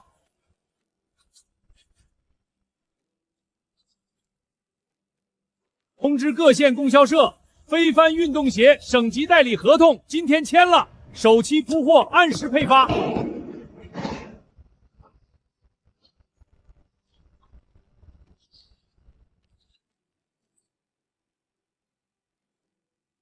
非帆新签的省级代理，鞋底不开胶那个，你们县不是催运动鞋催了2个月，赶紧上楼找业务科登记。前世省级代理靠砸钱和饭局换，这一世靠3年代销数据。3年前第一双用秤颠过的旧解放鞋和非帆展柜上那句话。非帆现在不愁卖了，下一个目标，南7省全部覆盖。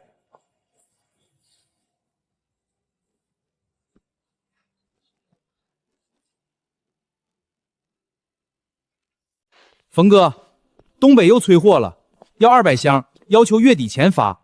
咱们现在每天发3车，工厂都快供不上了。老吴说模具扩到第6副，再扩车间就装不下了。贷款意向书昨天批了，省里把非帆列为首批民营企业集团试点，不是我们申请的。你们非帆到底还要不要我们东北市场了？人家供货社主任亲自打电话催我，嗓子都哑了还喊。对了，冯哥，你刚才说用钱生钱是什么意思？咱们现在是该扩生产线，雇更多人，钱不都该往鞋上花吗？鞋要继续做，老吴扩模具，大致铺网点，小青管账。非帆的实业不会停，但实业有周期，原材料涨了利润就薄，钱压在库存上1个月才能流转一次。这笔贷款不急着全投生产线，留出一部分试水金融市场，不是炒股，是参与试点期货、白糖、橡胶。老碗用的橡胶原料价格一直在涨，期市可以做突式保断，锁定原材料成本。实业是根基，金融是杠杆。非帆需要一个能自己控制原料成本的机制。这笔贷款不动非帆的流动资金，拿工厂和仓库做抵押，专款专用，亏了也不会动工厂1分钱，赚了的话，老吴几年不用愁橡胶涨价。冯哥，你说啥我都信，但让我去跟交易所比划秤砣还行，别的我怕看不懂。啥是同时保决？是不是就像咱们去年提前跟老吴签的保价供应？类似，橡胶涨价我们不怕，因为有期货锁价，东北的货照发，钱照赚。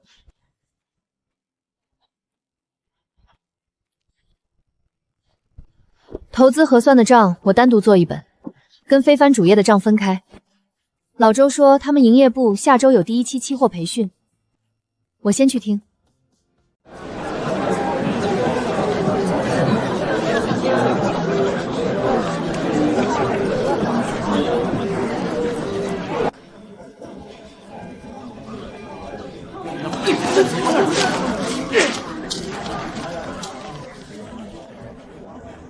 又跌！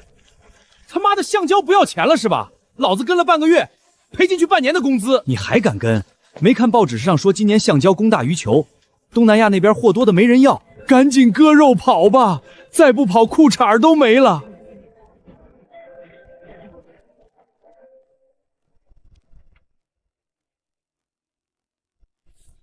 大志，你觉得橡胶还会跌吗？我不懂这个，但我知道老吴上个月进橡胶的时候骂了好几天，说橡胶一天一个价，涨得比夏天暴雨还快。他囤了3吨，说再不囤就要涨价了。老吴那个人从来不会多囤料，他自己掏钱囤，那多半是真要涨。小伙子，这橡胶跌了快半个月了，你还想往里冲？不看看走势图？看过了，我看的是另一样东西。海南垦区去年产胶量占全国将近40%。暴雨泡烂3成胶磷，这个缺口不是东南亚货能补的。等消息传到省城，现在的价就没了。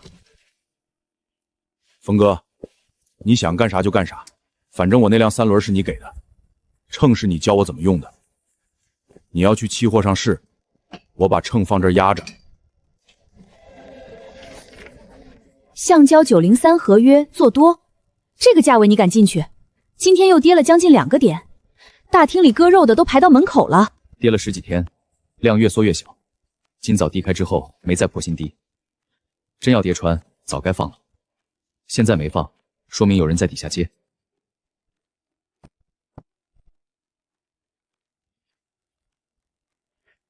你刚说的那些什么缩量接盘，你都是从老周那本手册上看来的。还有海南霸宇。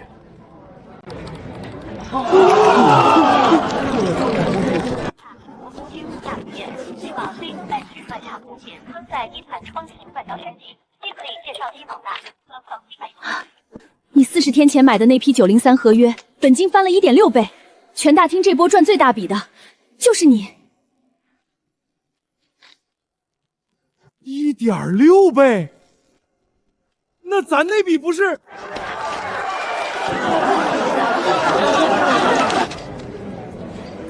所有人在卖的时候，他买。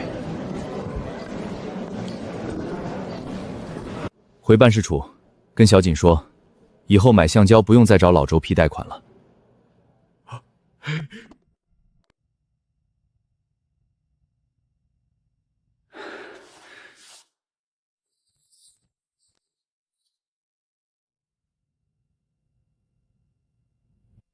小冯，你这一下比我再改10副模具还狠。期货上赚的钱，虎狗老窝买1整年橡胶不用看人脸色，我自己掏钱囤那3吨都没你锁价锁得准。另外这笔钱单独建账，跟非帆主业的流动资金分2套核算，谁也不能挪。橡胶903合天 1.6 倍，本金全部收回，利润留在保证金账户。老吴今年全年的橡胶预算锁在比当前市价低不少的解位上，以后非帆每一年的原料买价都能提前锁在3年前的保价区间，这个跨度已经够我们做长线排产了。今天叫大家来，只商量一件事，下一步该怎么走？非帆现在是南7省、北6省的省级代理，销售额比2年前了10倍不止。橡胶期货赚的钱已经把老吴全年的原料锁在低位，资金不是问题。还用商量？东北3省上次催货那电话打得我耳朵现在还嗡嗡的，那边供销社主任都快把电话打爆了。东北3省去年运动鞋销售额增长了40%，现在我们的代销点主要集中在辽市南部，集市和黑市一个点都没有。那就铺东北3个省会10几个地级市，每个城市设一个非帆专柜，挂省级总经销的牌子。大志，你跑过东北，那边你熟，你这次不光要跑代销点，还要把非帆专柜从头盯到尾。峰哥，你终于肯放我去东北了，是峰哥。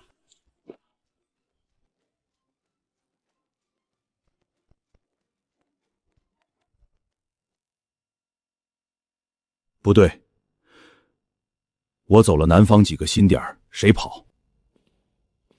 姐，你那边新招的包装设计做顺手了没有？新人的针线活能上手了，协和绘图也有帮手。你要调我跑业务？东北给大志，南方新开的几个省，你去。非帆的包装设计你最熟，到南方展柜上直接培训店长怎么布置新鞋盒橱窗，不用盯代销点，专盯非帆南线品牌形象。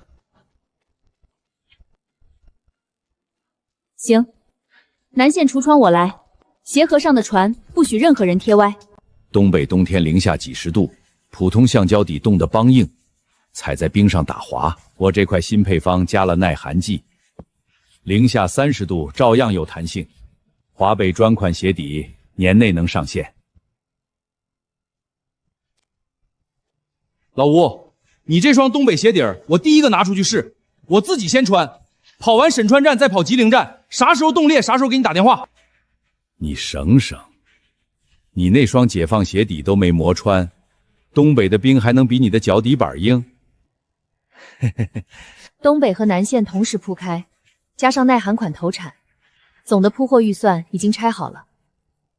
期货账户只做原料对冲，不挪作他用。非帆主账户的钱够这些项目全部启动。你把南线橱窗的预算交给我，每个月拿账，期货账户不碰。老吴耐寒模具单独走研发费，不走流动资金。等等，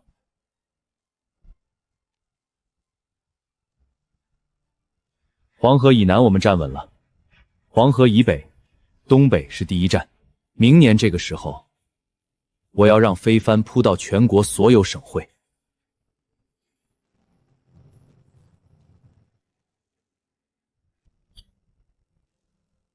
非帆用5年走到今天，再走5年，我要让非帆从省城一直铺到国境线，不是争取，是必须做到。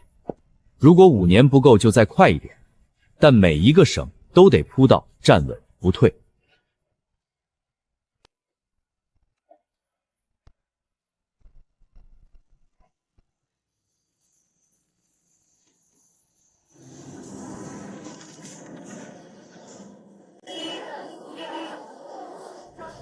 请问，您是非帆这边的负责人？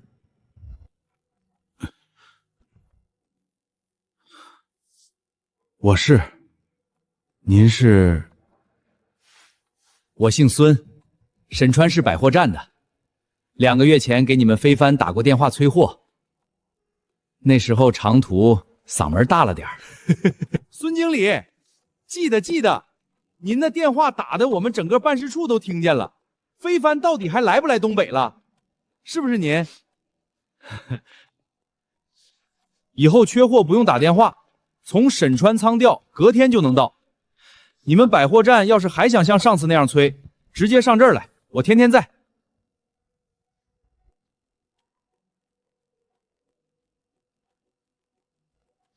明天我来签沈川6区4县的代销协议，一言为定。非帆的运动鞋，从鞋底弧形防滑纹到鞋舌内侧的批次编号，每一双都有质量档案。如果有顾客问为什么敢承诺开胶腿款，你就指着这行编号，告诉他从含硫量到软化剂，每一个批次都能查到。这是非帆在南方知识产权展上拆过鞋底的底气。以后南线所有专柜的橱窗用这个盒子摆成帆穿型，每个盒子上都有编号，按日期一字排开，从001号到最新款，让顾客自己看。质量承诺不是贴在墙上的红纸，是摆在柜台上的证据。什么叫溯源可查？就是你拿起非帆任何一双鞋，从鞋底到鞋盒，能一路找到当年的生产批次、配方编号和出厂日期，不是靠嘴说，是靠档案。冯老师，鞋盒上的帆帆图案能不能换成我们本地的黄鹤楼？我想让顾客觉得这是非帆专门给我们武士人做的。你的建议不错，我先记下来，回去让包装组试打一批新样。今天面试了6个，有个学财务的大专生，算盘打得比我当年快，就是没怎么碰过供销社的账。不懂可以慢慢教，非帆现在教得起，但人品不行的不要。知道，这是底线。经济日报记者想写一篇关于非帆的专访，标题暂定为从5双解放鞋到非帆集团。先不急，东北专柜刚开，南线橱窗还没全换完，等满1季再说。根扎稳了，采访才有硬气话。我明天回复他们，就说冯总在东北盯专柜，暂时不便接受采访。就说实话，非帆还在扎根。大志今天打了电话，沈川街口专柜开了，他蹲在里面亲自盯的。孙经理明天签代销协议，他说他想在东北待到明年开春，把吉岭和哈尔滨也跑完。大志那把秤总算搁在东北了，那边冷不冷？他那件旧棉袄带了没？带了，他说不冷，冰帆鞋底能扛零下30度，他先自己穿。小芳也打电话了，说武士那边都是年轻人，学得快，他元旦能回来。还说给倩倩带了2盒墨绿色蜡笔。你大姐回来那年瘦得皮包骨头，现在能跑到武士教学了，真好。小锦人好，会管账，会疼倩倩。从供销社那会儿就踏实，这鞋垫纳了4双了，够她穿一阵儿。你爹走得早，家里这些年靠你撑，以后有人跟你一起撑，妈放心。妈，先不说这些，睡了。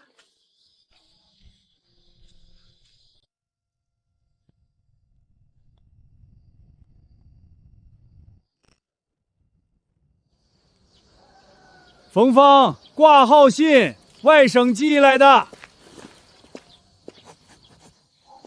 是徐师傅，当年把我从仓库转去外省的那个货车司机，他已经去世了。冯芳丫头，这些年我一直记得你。那年你被关在仓库里，我看见你在墙上刻道道，问你那是啥，你说你弟日子等弟来接你，他会来找你。我替你送过2次信，第1次送到你家里，你娘站在院门口，手抖的信封都捏皱了。她让我告诉你，家里门一直开着，什么时候回来都行。后来信就攒在我这儿了，一直没机会给你。这些年我开车路过你们县，看见街上有人穿飞波豪运动鞋，鞋盒上画着帆船，我就想，他找到你了没？应该找到了。我儿子叫徐大河，在省城念书，你要是能看到这封信，给他捎个话，就说他爹不是故意不回信，是没找到路。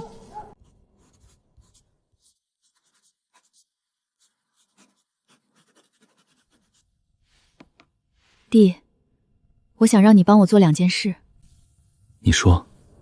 第1件，帮他儿子徐大河付4年学费，不是以我的名义，以非帆的名义。非帆每年留一笔助学款，专给那些家里有人帮过我们非帆的人。好，明天我让王小敏建一个非帆助学金的专项科目。第2件，以后非帆每进一个新的省，先给当地供销社捐一批鞋，捐给那些在公路上跑了多年，脚上还穿着磨平解放鞋的货车司机。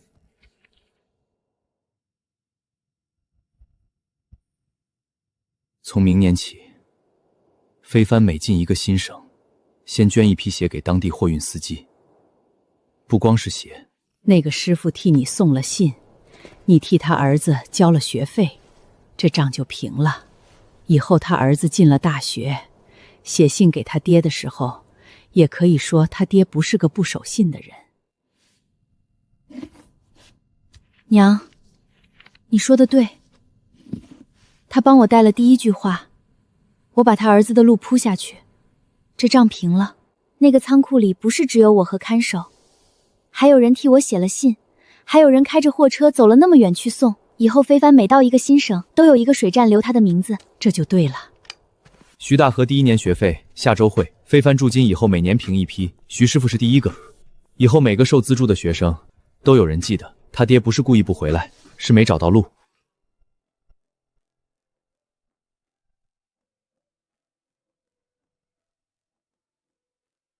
王小金同志，城关镇供销社派驻非帆集团联络员，5年来负责非帆财务体系建设，从手工账本到集团财务报表无一笔坏账，被评为本年度全省供销系统优秀财务管理者。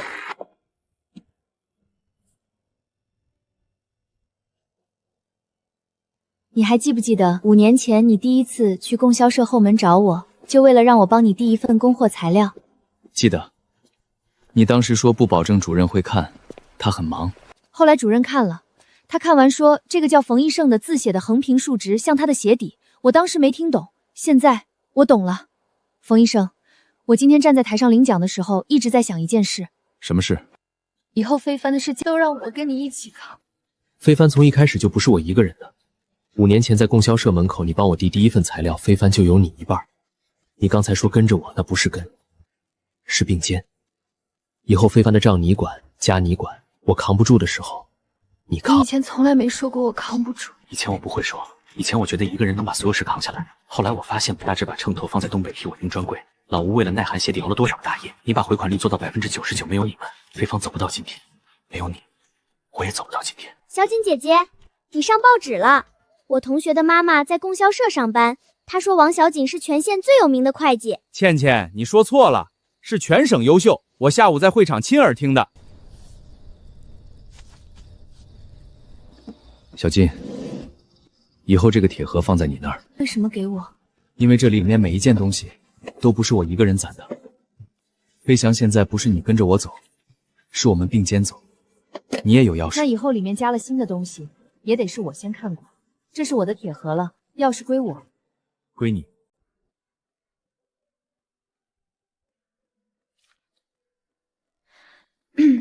我哥叫冯一胜，他20岁那年从5双旧解放鞋开始卖，第1双卖了1块5。我说哥是买米的钱吗？他说不是，是种子的钱。后来我才知道，种子是非帆的第1家店。我大姐叫冯芳，她以前在一个很远很远的地方，后来回来了。她回来以后在非帆画鞋盒，每一个盒子上都画着帆船。她说帆船是不会搁浅的。她在武士培训贵族长，有人问能不能把帆船换成黄鹤楼，她回来画了整整1本黄鹤楼图案。大志哥叫林大志。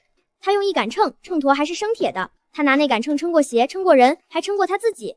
他去东北盯专柜，回来瘦了好几斤，眼睛还是那么亮。我说大志哥，你比秤砣还沉。他说那是责任。小锦姐姐叫王小锦，她的算盘从没算错过一笔账。我每次去非帆办事处，她都给我出算术题，比我们老师出的还难。吴伯伯叫吴德才，他是做鞋底的。我哥说非帆的鞋底不开，主要是吴伯伯的模具好，第1副模具压出来的鞋底有睡觉，调了小半年，气泡才没了。他车间里还留着那双气泡鞋底，说这是非帆的起点。我娘没有名字，她叫冯家妈妈，她纳了很多鞋垫，收针都在内侧。我大姐不在家那几年，她纳了几10双，每一双脚会变成多大？后来大姐回来了，那些鞋垫都留着了。我娘说，以后留给非帆的人，谁鞋里垫着她纳的鞋垫，脚下就不冷。我们家是做鞋的，我哥说非帆不是鞋，是人，人齐了鞋底才不开胶。我以后想学设计，给我哥的鞋画最漂亮的盒子。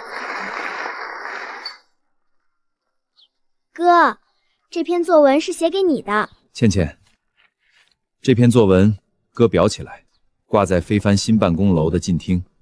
以后非帆的展厅里，永远有这篇作文的位置。不是因为你考了第1名，是因为你说的对。那我以后学设计，画的第1个鞋盒就写你的名字。姐，快给我画个新的。倩倩，帮你大姐端菜。今天有你最爱吃的糖拌西红柿，给我留最大那块。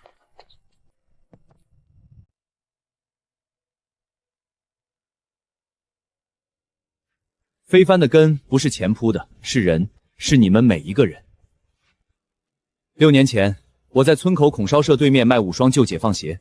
那时候非帆没有厂房，没有专柜，没有集团。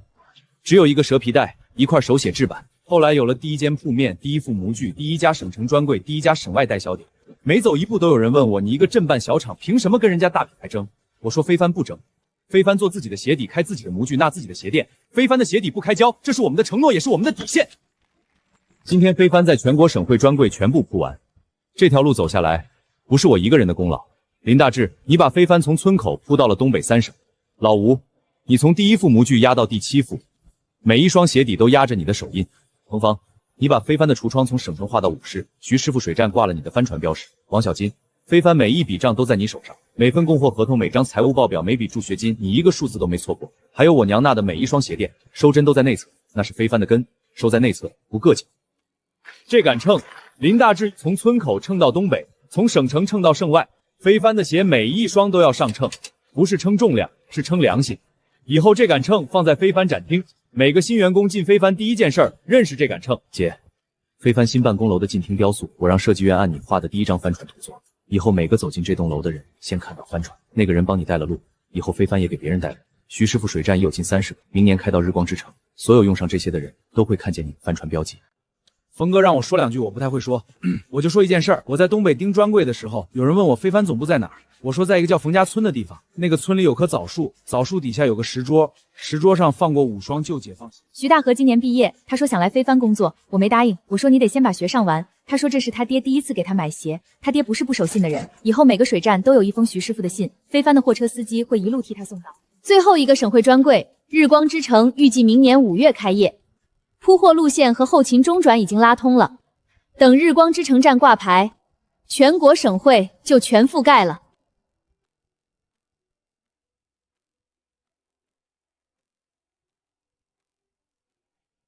非凡不是鞋，是人。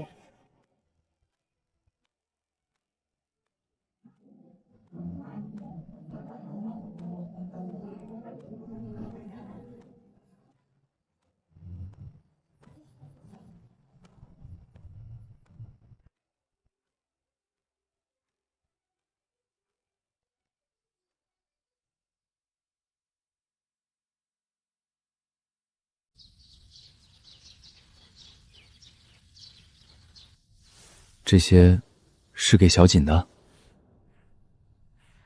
嫁妆。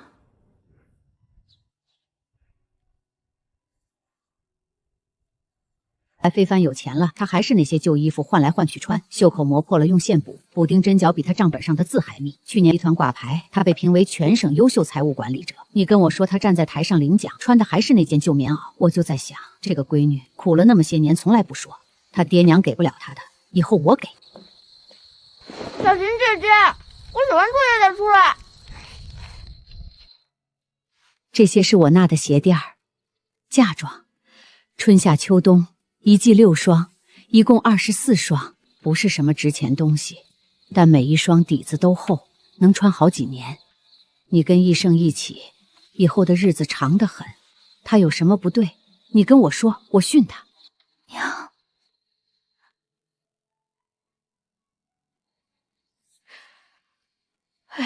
这是我娘留给我的，她说这顶针是她娘给她的。以后我要是遇到一个肯为我纳鞋垫的婆婆，就把这顶针给她，就说这是2家的针线，以后不用分你我了。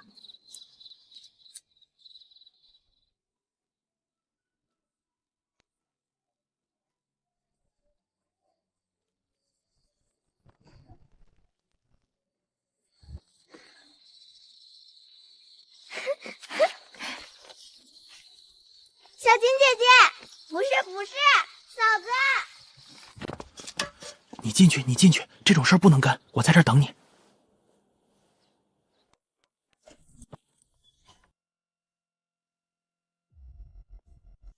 进来吧。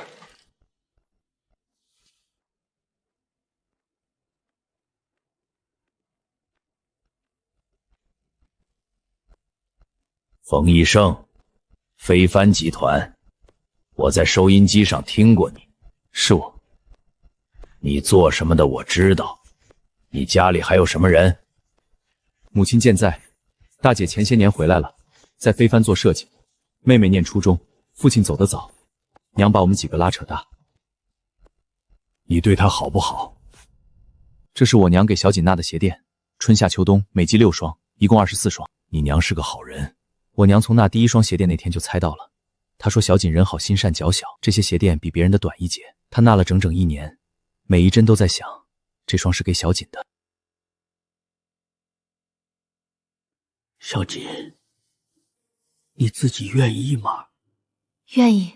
闺女从小跟着我们没过上好日子，但她争气，考到全镇第3，供销社那年招工，他去了，第一次发工资拿回来给我买了个新轮椅垫子。闺女这些年跟你吃了不少苦，我没本事给她找个好工作，她自己找的路子去供销社扎账。我问她为什么愿意跟着一个创业的，她说你不是普通人，她说你是个好人，以后非帆的账她管，这个家的人你也得管。她要有什么事儿，我腿瘸了站不起来，但我还能说话。叔，我从小没有父亲，我娘把我们几个拉扯大。她说做鞋和做人一样，外人看不见的地方最见功夫。以后小金在非帆管账，在家管我。他的鞋店我娘拿，我的鞋店他拿，您放心。峰哥，怎么样？王叔答应了没？你倒是说句话呀！大志，你有嫂子了，该准备红包了。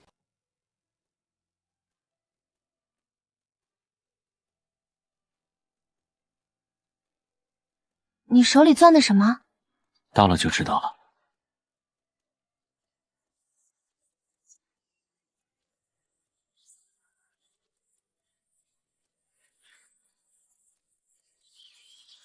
这是非帆第一双鞋的布标。那天早上我蹲在院子里，用你帮我递材料的那支铅笔画了这只帆船，从连到细快7个年头了。非帆从5双解放鞋走到全国省会专柜，每一步你都走在旁边。这上面写的是我的名字。3个字够了，我把非帆第一双鞋的布标拆下来给你，以后非帆走得再远，跟在这儿。你知道我等你这3个字等了多久？我知道。你怎么知道在这棵树下？小时候我爹带我来过，他说木棉树是英雄树，花开的时候没有叶子，整棵都是红的。那年他说，以后你要是遇到想娶的人，就带他来这棵树下。这棵树看过多少代人降价，他记性好，不会忘。那你爹有没有说带他来了以后要怎么办？说了，他说带了就拉住他的手，告诉他，这辈子不会让他等太久。冯义胜，从你在供销社门口说你叫冯义胜开始，我一直都在等。你说3个字够了，那你再说一遍。嫁给我。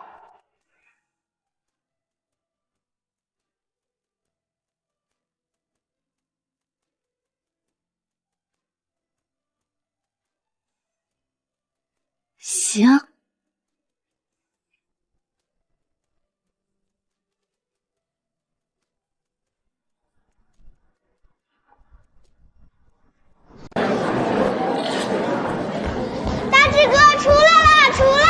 大志，这双鞋是你当年在村口贴招贴那天穿的，鞋底磨穿了好几个洞，你娘给你纳了新鞋垫，你到现在都垫着。今天我帮你裱起来了，这不是一双旧鞋，是非帆的根。峰哥，你还记不记得那年你让我去省城跑第一个代销点，我蹲在供销社门口啃冷馒头，我嘴笨，说不来好听的话，但这些年你让我跑哪儿我就跑哪儿，从没问过为什么。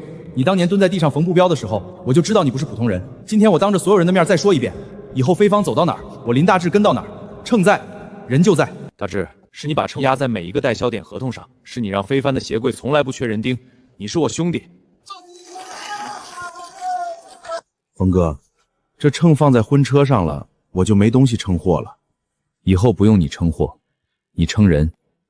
新来的销售员入职第一件事必须先认识这杆秤。峰哥，我这辈子最大的福气，不是娶了媳妇儿，是那年在大槐树下跟你去了县城。没有你，我到现在还在村里蹲着啃冷馒头。今天又接到多少投诉？47个，加上前3天，一共将近130通电话。中南分厂上个批次发出去的1000多双鞋，退货率超过1成。工商那边已经通知要抽检，抽检结果一出来，如果真是我们的质量问题，全国专柜都要受影响。不可能！老吴盯了这么多年的配方，每批鞋底出厂前都抽检，怎么可能是质量问题？这批鞋底不是我的配方，含硫量不对。如果按我的配方压，鞋底弯折4万次也不会开胶。这户复检几千次就开裂，不是工艺问题，是橡胶本身有问题，有人在配方上动了手脚。分厂的原料采购记录调出来了吗？分厂最近3个月采购记录显示，橡胶供应商换了，总部这边没有收到任何变更申请。分厂擅自换了供应商，价格比老吴指定的低了将近2成。这批低价橡胶用的是再生料，不是天然橡胶。分厂厂长知道吗？采购单上有他的签字。我去中南，小景跟我一起。大志，你留在这里稳住全国专柜，告诉他们非帆的承诺没变，这批鞋我们全部召回，姐，把这批次的原始配方和质检留档全部调出来。老吴，把复检和标准配方比对在1周内赶出来。分厂厂长现在停职，查清楚之前，分厂暂停发货。这批低价橡胶的供货商和分厂之前没有业务往来，第一次进货就是给上个批次的铺破款。采购单上分厂厂长的签字，落款日期是去年12月。供货商的全称和联系人电话你核对一下。这批橡胶的供应商上个月底才换了银行账户，原账户和分厂山之前那家正规供应商共用同一个开号行。这批发票是厂长直接让我入账的，他说总部特批了。特批文件呢？没有，厂长说先入账，文件补，后来一直没补。这批鞋出厂前质检做了吗？做了，每一批都做了，但这批鞋的质检报告上含硫量那一栏是空白的。我找厂长签字，他说不要紧，总部新配方含硫量可以焚冻。我说焚冻也要写上去，他说再补。供货商换账户的时间在发票入账之前，也就2周的窗口。分厂这边知道消息的人，除了厂长，还有谁？厂长办公室外中那台分机，平时只有他自己用。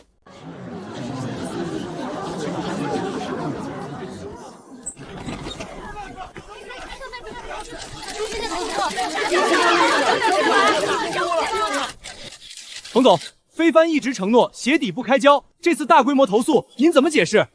非帆的承诺没变，这批鞋的问题不是配方工艺，是分厂擅自更换了橡胶供应商，用低价再生料代替了天然橡胶，含硫量超标，导致鞋底提前开裂，这是分厂管理失职，是非帆的质量问题，所以这批鞋全部照补，全额退款。非帆从第一双鞋开始，每一批都有配方档案，含硫量、软化剂比例、硫化时间全在档案室全公开，不是贴在墙上的红纸，是刻在鞋底。冯总，这一批鞋把我的铺面柜台也拖累进去了，好些老储户堵在门口退货。你说全认，那怎么保证我这店以后不再倒这趟霉？以后中南分厂每一批橡胶入库，除了总部的质检数据，3箱抽1双送国家皮革制品检测中心。每一次报告复印件贴在专柜玻璃拍上，谁来买鞋都可以先看报告再试鞋。您不怕公开配方导致同行模仿吗？非帆的护城河从来不是配方，是说到做到。模仿鞋底容易，模仿收针在内侧的针脚没那么容易。贪便宜换了供应商，没想过他会毁到这一步。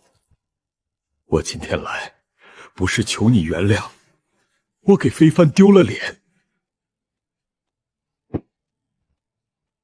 这双鞋是你签的字，非帆花了9年才让全国相信鞋底不开胶，你用一批货差点毁掉这个承诺。我不追究你个人，但你要记住，在非帆，每一双鞋都刻着名字，你的名字从今天起不在手上面了。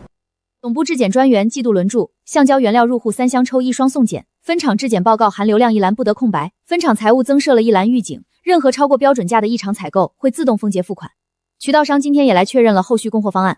非帆全国专柜统一挂一句新标语：每一双鞋都有自己的档案。上周非帆中南分厂批次的运动鞋，因分厂擅自更换橡胶供应商，国家检测中心的复检报告已经出来了，这是报告原件，每一个数据都落在国家标准的合格范围内。这是分厂那批问题橡胶的采购发票、银行对账单、空白含硫量栏的质检报告，3项证据互相印证，问题不在非帆的配方，在分厂私自换料。今天请各位来是为了公开，非帆从第一双鞋开始，每一批都有配方档案，含硫量、软化剂比例、硫化时间全在档案室，今天全公开。以后非帆每一批出厂的运动鞋，随货附第三方检测报告。冯总，你们这一公开，同行会不会抄？能抄配方，抄不走老吴的模具和质检体系。非帆做了9年，要是别人靠一张配方就能追上，那说明我们还不够认真。召回率3天内94%，剩下的用户联系不上。我让中南分厂印了一批召回公告，贴在各省专柜，再登一版省报中缝，联系上为止。行，把召回公告贴到每一个乡镇供销社的非帆专柜玻璃板上，让那些还在投诉的人看。以前我觉得非帆的根在配方，后来觉得在人，今天我想明白了，非帆的根在敢公开。配方可以抄，但一个企业敢把每一批次的质检报告贴在玻璃杯上让人随便看，这个护城河挖在信用的地下。信用也是账，以后分厂财务每月向总部报3份表，原料采购流向表、质检空白栏抽查记录、召回转本金余额，账不平不开工。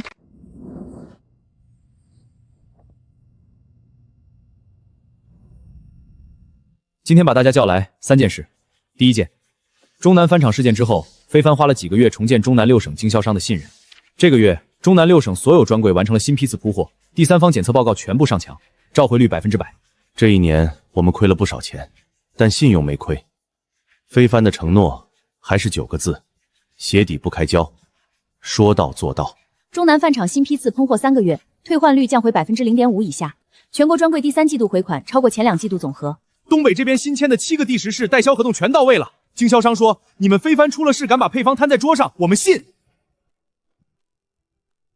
第二件事，老吴，你来说。这把卡尺跟了我大半辈子，从第1副模具压出气泡到第7副模具达标，每一副都是他量的。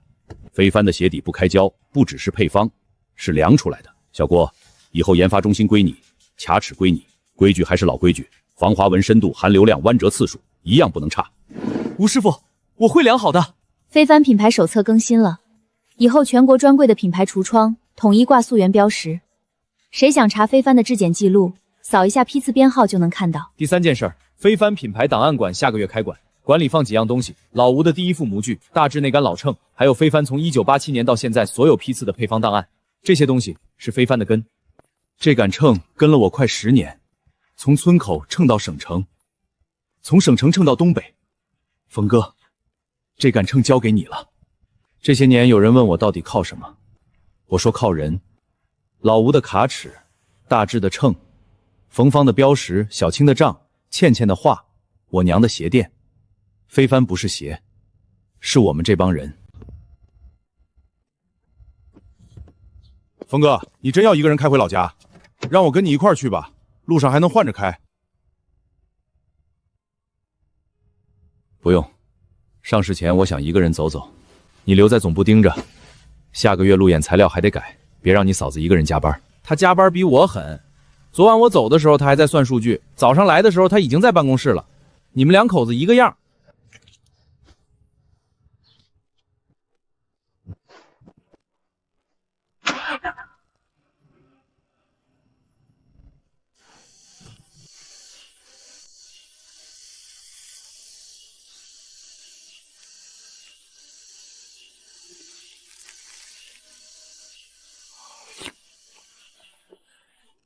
非帆集团创始人冯义胜，1987年从5双旧解放鞋起步。今天非帆在全国有2000多家专柜，所有配方档案全部对外公开。同学们，你们脚上穿的非帆鞋，每一双都有自己的档案。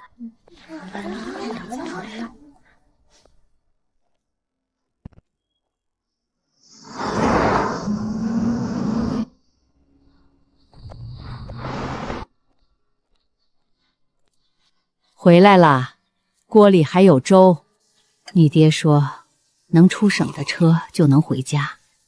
现在家到了，省内省外也都通到港岛了，别开太快。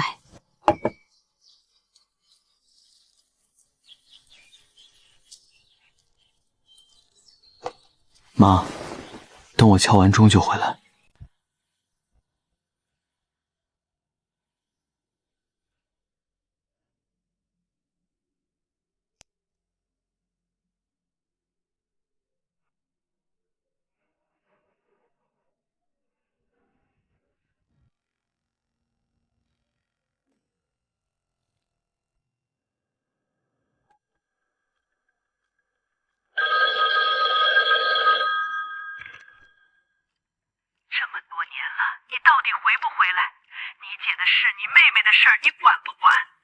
我让财务给你转一笔钱。不是钱的事儿，你姐失踪，你妹妹失踪，再后来你就走了，家里你也不管，你找过他们吗？我要那么多钱有什么用？妈，先挂了，我还有几个电话要打。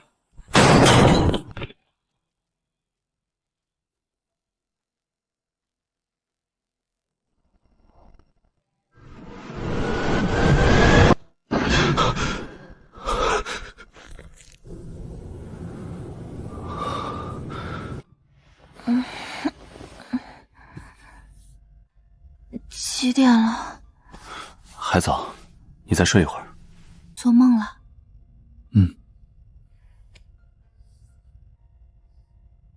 梦到我当年一个人站得很高，然后掉下去了。那是什么地方？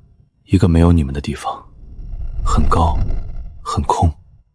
电话响了，我也不想接，我不知道该怎么说。那现在呢？现在你站在最上面了，身边都是人，我也陪在你身边。我记得你问过我，为什么要挂每一双鞋都有自己的档案？以前我只是觉得，只要档案公开，就能证明我们的承诺是真的。后来分厂出事那天晚上，我忽然想通了，我要留的不是质检记录，每一个人，看那双001号样鞋，看大致的秤，看我姐画的第一只帆船，看她那条旧河道的铅笔印，看我后妈拿的每一双鞋垫，这是你们所有人都存在过的证明。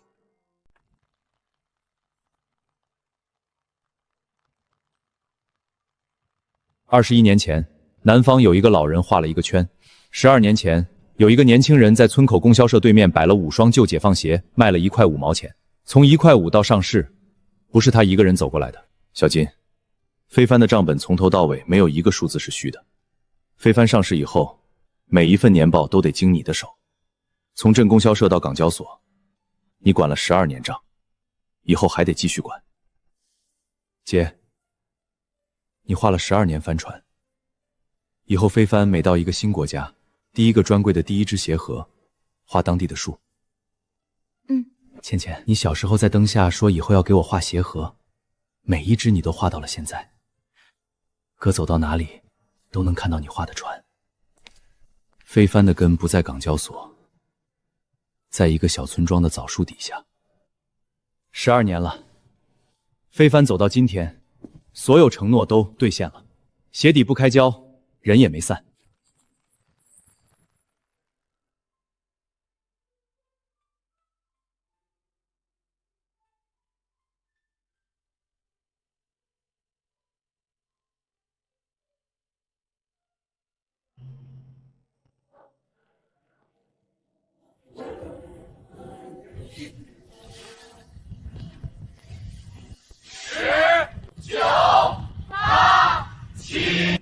12年前，我从一个楼顶掉下去。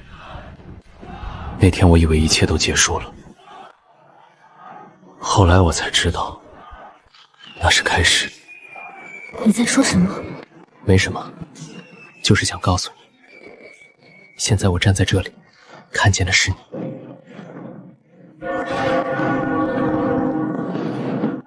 然后呢？